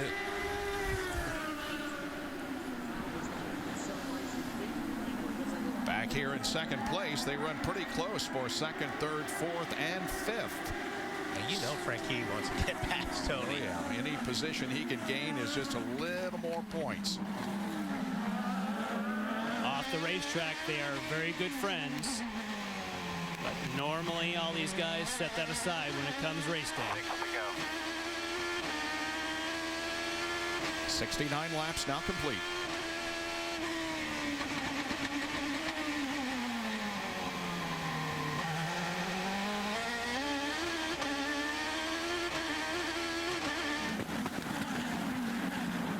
Meanwhile, back here with Mira, Rahal,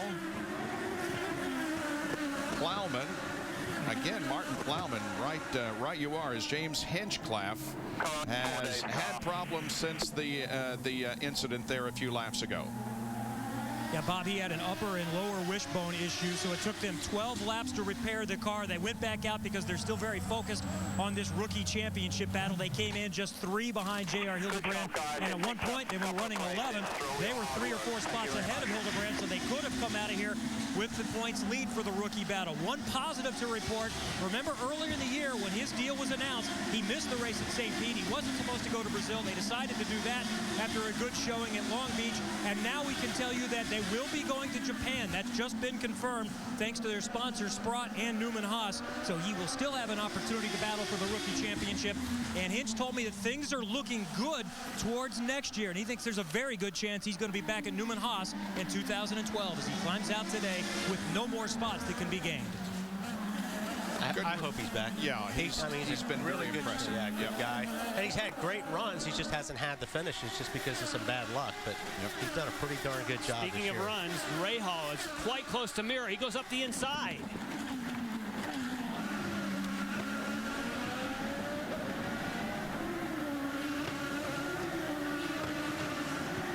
Second, third, fourth, fifth, and sixth. Sato running in 6th spot.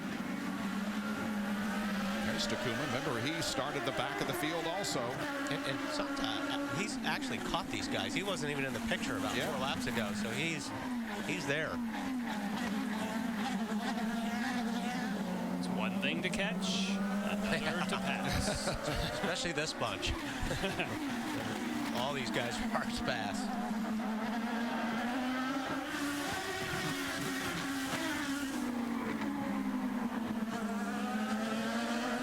You're just in this pack here in this train. You're just waiting for just one guy to make one little mistake so you can capitalize on it. Just like I said, this bunch here normally doesn't make mistakes very often.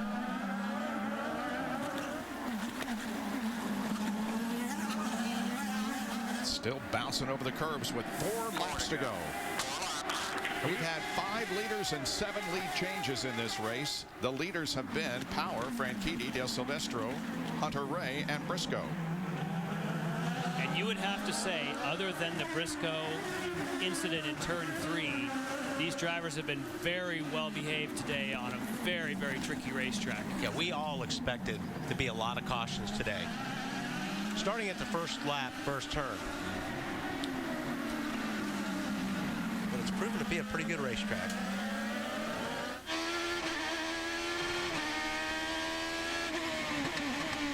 Four different teams in the top 4 as they run. Penske, Newman Haas, KV, and Ganassi. 7 different teams in the top 10.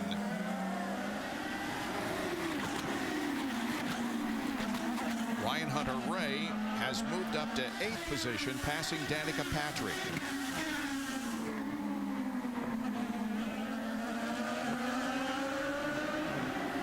And you can see that Ray Hall was still behind Mira, so he had made that move, but he did duck in behind, so he stays in that spot. Here's the pass that Ryan Hunter-Ray made on Danica Patrick. And right behind them was Mira and Ray Hall, and you see they continue to run in that order.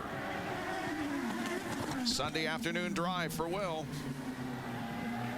I tell you, he's going to start making those Ganassi guys pretty nervous. Yes. I mean, you know, Franchitti had a pretty good lead 3 races ago, and all of a sudden, he's looking at rearview mirror, and Power is right there. 5 points right now. Yeah, looks like the championship is going to be up for grabs until the final race. Next, of course, is Japan, followed by Kentucky, and then Las Vegas. And of course, Japan typically was not a good track on the oval, at least championship-wise, for Penske. When you think about what happened to Ryan Briscoe a couple of years ago leaving the pits, same thing for Power, but because of the earthquake, they'll be on the road course. So that is definitely an advantage Power. Yep. Good point. Well, that's definitely something out of your control when you realize you look at a championship and you have that kind of international event and they move it to a road course. But then again, they haven't run yet. Who knows? Maybe that's a track that would favor Ganassi team, and then everything changes. I will say, since we're mentioning Japan, they load these cars up in 3 days. They take them to get ready to go to Japan. The first day of delivery is Wednesday. These guys are going to be very busy. Well, and besides that, a week ago today, they were 2,904 miles away from this place, and everybody made it by Wednesday to begin setup. So not only hats off to the drivers, but to the crews and the truck drivers who drove cross country, and for that matter, for the TV crew, because they drove cross country. Guys, great job this week, and thank you. And the crews wanted us to pass on that they just felt very welcomed when they came to Baltimore. They said, be sure you say on the broadcast, these fans welcomed us and have been so... Oops. I was just wondering what happened to Sato, and there you have it. Wow. Oh, he's still running, though. Still running, good. So no full course caution here. This is where they stall it, though. Oh, but that's the same thing that happened to him on one of the practice sessions. He backed up fine, but then it killed when he tried to go forward. He's dead in the water. Now, they may be able to pull him back. They may not have to go full course caution here. Turn 3, drivers left. White flag. White flag, 1 more lap to go. I don't believe they will go full course caution. It will be a local yellow only as we ride with Will Power down into turn number 1.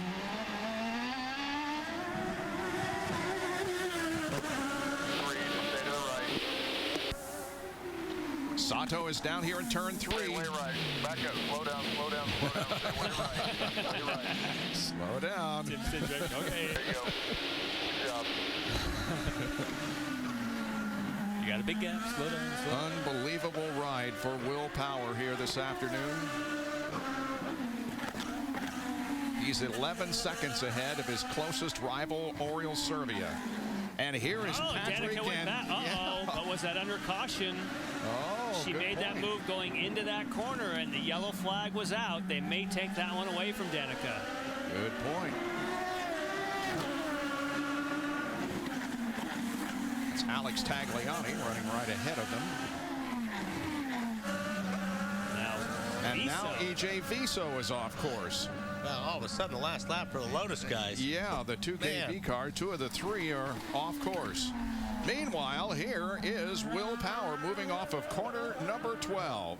And the dream for Baltimore has been realized today. And for Will Power, his dream of winning another race in the battle for the championship has come true as he wins the inaugural Baltimore Grand Prix. And the crowd goes wild.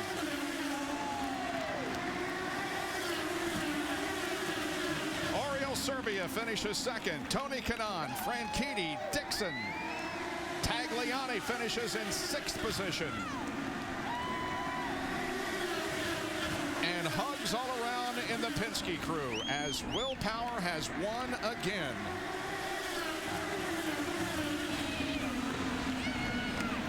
And Marty is with Tim Cindric. Well, let's chat with him, and I know he was pacing for a while today. That was a little dicey, wasn't it? But you told Will that was all him. Why? Well, right there where they had that long yellow, we weren't anticipating about a dozen laps of yellow there. When that occurs, it's a mixed bag to the end. But, you know, we needed to be in a position to where we hoped it went all green. But he was going to have to gain 2 to 3 seconds a lap on Serbia to be able to beat those guys back out. He did the job, man. I got to take my hat off to him, man. He was awesome. Just unbelievable. We followed that whole story as that was going on, so we knew what kind of gap you had to get. But what kind of statement has this team made in the last 2 races, championship-wise, Tim? Well, I can't say enough about the Verizon guys. I mean, these guys have been doing it all year long. And, yeah, we've had some bumps in the road, but, you know, when it's crunch time, they've been able to deliver every day, every race. And, you know, I can't say enough about these guys. And, you know, I want to say hello to Scott Remke, too. He's struggling a little bit, and we're thinking about him a lot. All right. Obviously, heavy hearts for the Penske team, but they do their job today. They cut that championship lead to 5, Bob. Good championship battle, but for Will Power, it's his 6th win of the 2011 campaign and his 15th career win. Back with more in a moment from Baltimore. The Baltimore Grand Prix on Versus is brought to you by One Main Financial. Your needs, your goals, your dreams. Things return to a little more serene here in Baltimore as the race has been won. And the winner of the event here in Baltimore this afternoon, Will Power. Let's go down to Kevin Lee. What an impressive run for Will Power with Team Penske. Since he won at Edmonton in 2009, that's 19 races on road and street courses. He has 11 wins and 15 podiums out of those 19 races. On the side pod of the Verizon car. Everybody give him some space. He's going to want to launch himself off the side of this car. Will Power, a winner here on the inaugural race on the streets of Baltimore, and he looks a little bit spent. He said the back's too much, I'm not sure. And there's the Will Power leap. Tim Cindric just said you earned this one. That I think took a lot out of everybody. Oh man, that was the toughest race I've done all year. Honestly, never driven so hard my whole life. They said you got 10 laps to get a gap enough if you want to win this thing. And I just gave it absolutely everything I had, everything. And just got to thank Verizon, Maya. I mean, they're the people that make this possible, and I'm exhausted. Let's go back to the start of this race. Graham got by you in turn number 1, and then you got him back. You're going to see it here. Yeah, Graham did a great move on the outside. Then I got straight back behind him and outbraked him into the hairpin. It was a good battle there for a couple of corners. And then the long caution threw a lot of things up in the air because Dixon and Serbia were going to be able to get to the rest of the way. We didn't think that was going to be possible for them. Yeah, that was it was concerning me the further that went, that, you know, we're not going to have enough laps to pull a gap. But like I said, I went for it. That's a championship run, that one. That was thinking in my head, I want to win this championship. So what did you think about this event, the course and the massive crowd that we have? Unbelievable crowd. This is probably the best street course that we've done all year. Best street race. I've never seen such an atmosphere. It reminds me of Surfers Paradise in Australia. And now 5 back in the championship. I admit, I thought it was about done a few weeks ago. Obviously, I'm wrong. No, we're coming. Man, city of Baltimore, awesome. Congratulations. Will Power, the winner here in the streets of Baltimore. Marty? Well, to say Graham Rahal is disappointed is an understatement. He's been shaking his head since he got out of the car. Graham, how did this one slip away? Just, just the strategy, which wasn't our fault. The officiating was terrible, if you ask me, in the sense. Why? In the sense that, why did we stay yellow for so long? There was no reason. There's no cars on the track, nothing wrong, until the oil. But we didn't need to stay yellow for 10 laps. And quite frankly, they're sitting there saying that, they're trying to sort out where the 27 belongs, and line needs 3 laps down. I mean, Barnhart said in the driver's meeting he wasn't going to wait to figure that out. Well, I mean, honestly, that's what hurt us, because we needed about 10, 12 laps of hard running to pull that gap. And unfortunately, we just didn't get that. But I'm really disappointed for the Service Central guys, because I mean, this car was, between Will and I, we were the class of the field. I mean, you look at the fastest lap times. I mean, we've got everybody covered by more than half a second. And, it's a shame it didn't just stay green, because I think we had something for him at the end of the stints, and it just didn't work out. Was it mostly the oil at the end of pit road you felt you should have been made aware of? Because I know Tim thought if he'd have known that, he would have pitted. Yeah, no, we would have, for sure. If they had said, hey, you know what, there's a lot of oil on the track, we're probably going to be down another 5, 6, 7 laps, then I understand. But the oil didn't come on the track for about 5 laps into the yellow. So that's my point, is why were we waiting so long there? It's just a shame. I mean, some days it's just not your day. But unfortunately, it's another weekend that, we had all these guys beat, and just didn't work out. I know also to battle that, your foot went numb in the car, is that correct? Yeah, we changed seats 2 races ago, and ever since then, my left foot just goes numb. I don't know, there's got to be something in the seat, but about lap 30 it started to go numb, and by the end it's just excruciating pain, and that's why I couldn't pass a lot of guys at the end. I couldn't press the brake pedal hard enough, so it's a shame. Add to that, blisters all over his hands. Rough day for Graham Rahal. Lindy? For Oriol Servia, a good day for him, finishing second. In fact, you came out of your final pit stop thinking you could win this thing. When did you realize there was no catching Will? Well, Power has more willpower than anybody. Even today was our race, and we never gave up. I crashed in qualifying, so we started at the back, but the car was great. The strategy was even better. Newman has always worked hard, and we're bringing Dalemundo to the podium, which is great. Could you feel TK breathing down your neck? Yes, but I knew he had the same strategy, and he had to save fuel like I had, so I knew if I wasn't making any mistakes, the podium was ours, so it was awesome. You were pretty much having to save fuel the entire time. Yes, since we pitted early in the first stop, we knew we were kind of committing to that. We're hoping for even more yellows, but we had just enough, so it was great. And Power ran away, but we got a good podium for the team, and I'm very happy. Oriol managing to stay out of trouble, now his 3rd podium of the season. Kevin? Lindy, the story of the day may be this man right here, Tony Kanaan, from Airborne at 8:41 this morning, starting at the back of the field. You picked up 24 positions to finish on the podium. How did you do that? Well, I didn't do it alone, but it was a great race pace, good strategies from the Geico KV guys, and a lot of hard work, Kevin. I mean, I can't take my guys enough for rebuilding a car.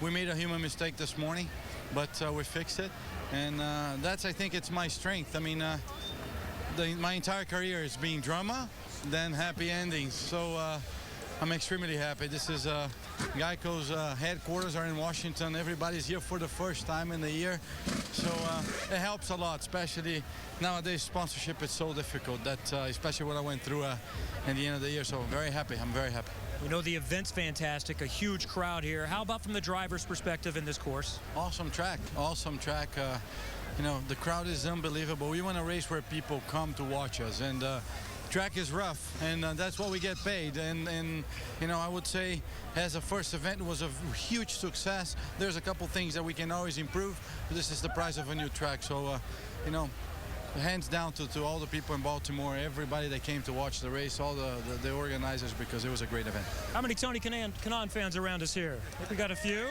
All right, he moves up a spot in the points, up to 5th in the championship. Bob? Yes, he does. He moves to 5th. Ryan Briscoe down to 6th position. Everybody in the top 4 stays the same. Ryan Hunter-Reay gains a spot up to 7th. Marco down to 8th. And Elio and Graham remain in 9th and 10th position in the championship points battle. We have a lot more drivers to talk to when we return to Baltimore, Maryland.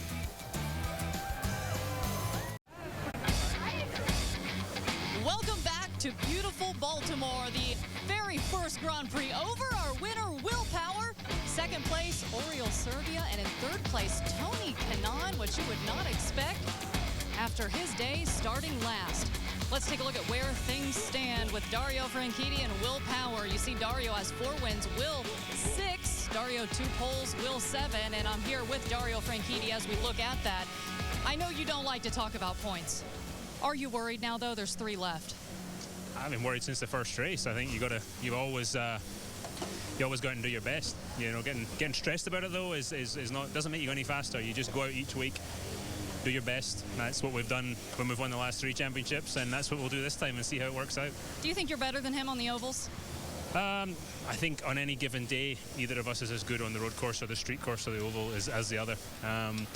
When we get the car working the way we like it, and we get in that rhythm, him or I, Dixon, Elio, Tony, Brian, there's a very similar level there, and I have a lot of respect for him, and I'm doing my damnedest to beat him. As for this race, did you actually have contact with Graham, or was it just really close? No, I had contact with the inside wall, trying to stay away from Graham. I caught the inside wall, so no, I didn't hit Graham.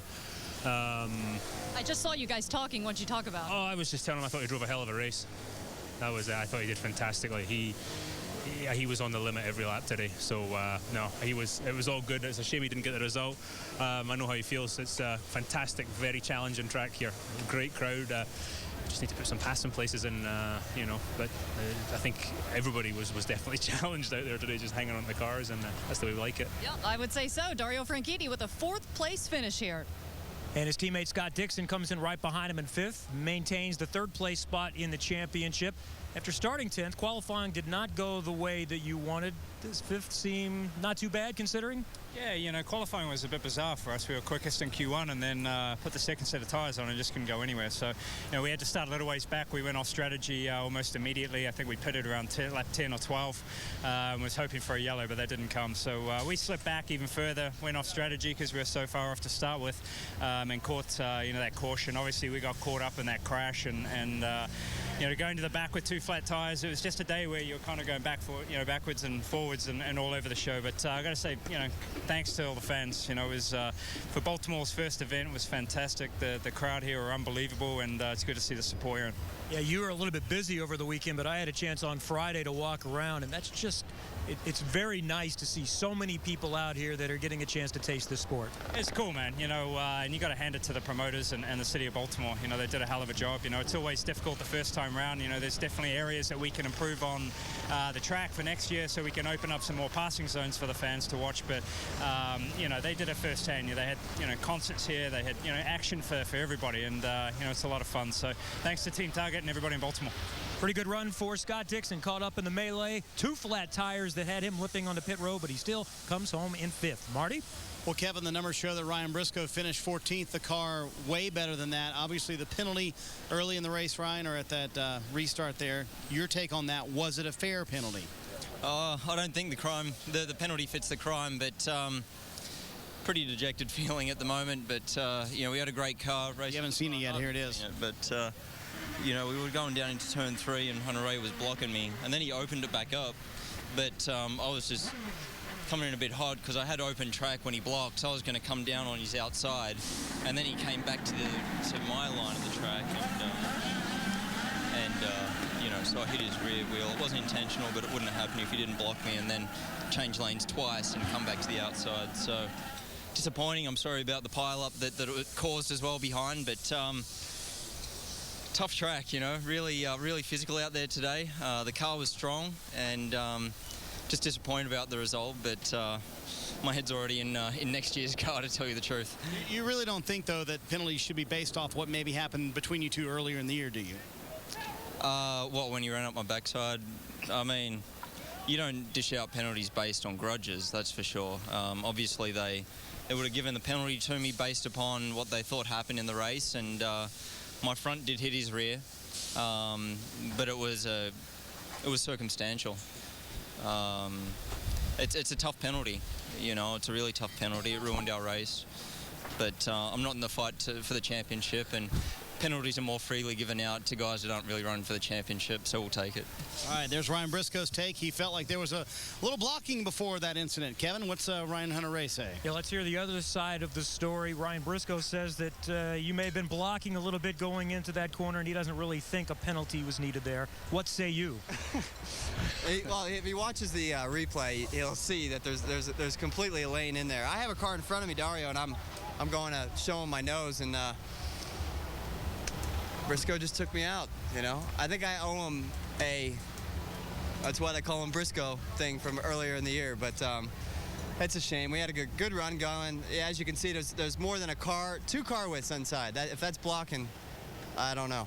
So yeah, he dumped me, and we just fought back to an eighth. Guys had to change the suspension for it, but it did a great job, you know. The guys did a great job. We ran around past quite a few cars and finished the day eighth. We could have finished further up there, but it's unfortunate. But you know, what are you going to do? Go on to Motegi. We had a great time here in Baltimore. Hopefully, we'll be back here many years to come. Get rid of that chicane. We'll have a whole lot more passing, I think. Yeah, people talked about making a few tweaks, but all in all, the reviews are very solid for Baltimore. Lindy? Simona Di Silvestro barely made it out of that crash. How did you do that? Yeah, you know, all of a sudden it was like Hunter-Reay spun right in front of me, so I got stuck. But he luckily just took off, so, you know, I was really lucky on that part. I thought really that was our race. But maybe, you know, it would have been lucky for us if I would have gotten stuck, because maybe we would have pitted on the yellow and would have ended up a little bit more up front. But, you know, really happy with the car. You know, it was good. Unfortunately, the result isn't what we wanted, but it was great racing here in Baltimore, and everybody from Nuclear Clean Energy was here. So, and they kind of seemed to bring me good luck because they were all in same P2. So I think they have to come a little more often. As far as strategy goes, was staying with the leaders the right call, you think? No, I don't think so, because you know, if we would have pitted, I think we could have had a really good finish. You know, we ran like fourth almost all race, you know, like that second stretch of the race, and we were pretty quick. We couldn't quite keep up with Dario and Will, but you know, staying there was really good. We made some positions on the track, so that was really cool for us. So we're only about 30 minutes from D.C. Or you want to go back there to the airport? Not really. I think I'm going to choose a new airport to fly in when I come from Europe. I hear you. So a 12th place finish, which she's not too happy with today. Back to you, Bob. Had a good run, though. Simona Di Silvestro finishes in 11th position. We have time to talk with more drivers. We'll do that when we return to Baltimore, where Will Power has won the inaugural Baltimore Grand Prix for the IZOD IndyCar Series.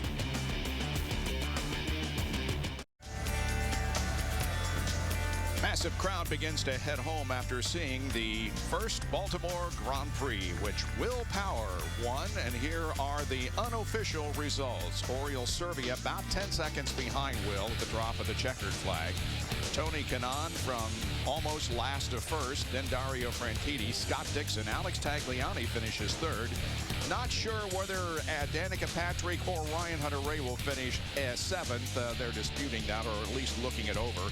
Vitor Meira ninth, and Graham Rahal will finish in 10th position. Oriol Servia equals his best finish this season. TK had his third podium finish of the year. There were 16 cars on the lead lap when the checkered flag dropped. 3 were 1 lap down. All right, let's go to Kevin Lee. A top 10 finish for Vitor Meira. We're going to let him sit because I think you put in a full day's work today. Take the rest of the day off. How did it go out there? I think everybody did put a full day. Very tough out there, but I think ABC Supply Racing and AJ Foyt, we had a good car. We got caught up on that one time that everybody stopped on the hairpin. Broke the front wing, changed the wing, then came in the pits again. So from that point on, we had to pass a lot of cars and save a lot of fuel. But Coming off of Sonoma, we had a pretty rough day there, and it's good to come back at top 10. Solid car, solid weekend. Now off to Japan, and for the last race of the championship, pick up more points. You okay with the course? I'm very okay with the course. Promoters, everybody, the fans did a phenomenal job coming from Thursday on. Track is awesome. I do next year gonna take a little bit more caster off the car. A little tough, but a very good weekend, and can't wait to get to the next one. All right, Vitor Meira, 9th today. Marty? Kevin, when Martin Plowman and I talked this morning, he said, I have no idea what to expect today. But I tell you what, just a handful of races for you. You finished 12th last week in Infineon, 11th this week. How'd you come up with that 11th place finish? I think the key for this race was just to stay out of trouble. I mean, we knew coming into this race, we made a big change overnight. Both Tag and I were really struggling with speed this weekend, and we made a pretty radical change, went back to basics, and I think it paid off. Going down into turn 3 there, we just saw a big melee happen, and but for the grace of God, I just saw a hole and I went for it, and I somehow came out unscathed. Yeah, check this out, this replay. We didn't know you had an off-road truck today. You got all 4 wheels. Look at this, all 4 wheels off the ground. That's impressive. I think I can do better than that, actually. You can do better than that? I want to see that. Hopefully next year I need someone to come up with a sponsorship for next year and give me a full-time ride, and I'll try and get even higher next time. Well, let's talk about it real quick. This is your last race of the year, so when will we see you next, and how is that going to come about? Right now, I'm back to being unemployed for the rest of the off-season. We'd love to do Vegas, which we're still speaking with some companies to do that, but at this time, it's extremely unlikely. There's a lot of good things in the pipeline for next year, but right now, we're still at stage 1. And hopefully, I'll have a better idea come November and December, but just to do these 3 races, I mean, I'm truly blessed. And I thank God that I had this opportunity to do these 3 races, and I want to thank the support of Advantica. There's 20, 30 other guys here today from Advantica Benefits, and we also have 3 Snowball Express families. Of course, Snowball Express is a charity that I'm supporting, and there are a lot of organizations and companies that enable me to run the Snowball Express logo, and we are hosting them this weekend. They're the families of fallen military heroes, so we're proud to have them as my guests this weekend. An impressive showing in just a handful of races for Martin Plowman. Lindy. J.R. Hildebrand's car was hooked up. He was feeling good, pulling away from Ryan Briscoe, and then comes turn 8 with a couple laps to go. What went wrong? Yeah, you know, I was keeping Briscoe at bay, and we were having a pretty good day at that point. I locked up the rears and couldn't get the downshifts done into turn 1, so actually you had the car parked there. He got by. Coming around the rest of the lap, everything felt okay. Came by the pit straight here, went down into turn 8, turned in, and just couldn't get the car to turn. So I must have just picked up some clag on the left front or something like that, and couldn't get it through the corner, hit the wall. So just really bummed for the guys. They've worked super hard. We've overcome a lot this weekend so far, and it's just a bummer for the National Guard crew. We've got a lot of people out here this weekend, and we know that they were pulling for us. So we'll turn around next time around. And because Hinchcliffe left the race, J.R. Hildebrand remains 3 points ahead in the Rookie of the Year standings, Bob. All right, J.R. Hildebrand finishes in 19th position. The pit performers of the day, Will Power's team, spending a total of just 46.328 seconds on pit road. The Firestone pit performers are Will Power's team. All right, the next race, the Indy 300, Saturday at 11:30 p.m. Eastern Time from Motegi. It was supposed to be an oval, but they will race on the road course because of the earthquake a few months ago. We would like to thank the city of Baltimore for their hospitality. Mayor Stephanie Rawlings Blake. Actually, the idea for this race was hatched back in 2008, and Baltimore Racing Development was formed with 29 owners, and they pulled this thing off, and they did it very, very impressively. Thank you to everybody in Baltimore, and especially the race fans who came here this afternoon. First-time events, Bob, of course, are always a huge challenge. You heard the drivers. They all echoed the same thing. Job well done. I do agree. I love street course racing, and this was a very impressive turnout today, all weekend. It really was, and now with only 3 more races to go in the championship, Japan, Kentucky, and the World Championship in Las Vegas, Nevada. Well, next Saturday, college football returns to Versus starting at 3:30 with TCU at Air Force, followed by Utah at USC at 7:30. Be sure to join us in 2 weeks, Saturday, September 17th at 11:30 p.m. Eastern for the Indy Japan 300. IZOD, the official apparel of the IZOD IndyCar Series, available at Macy's. For more information on the IZOD IndyCar Series, log on to NBCSports.com. Congratulations to Will Power, winner of the inaugural Baltimore Grand Prix. For Jan Vikas, Wally Dallenbach, Kevin Lee, Marty Snyder, Lindy Thaxton, and Robin Miller, I'm Bob Jenkins. Thanks for joining us, and we'll see you on September the 17th for the Indy Japan 300.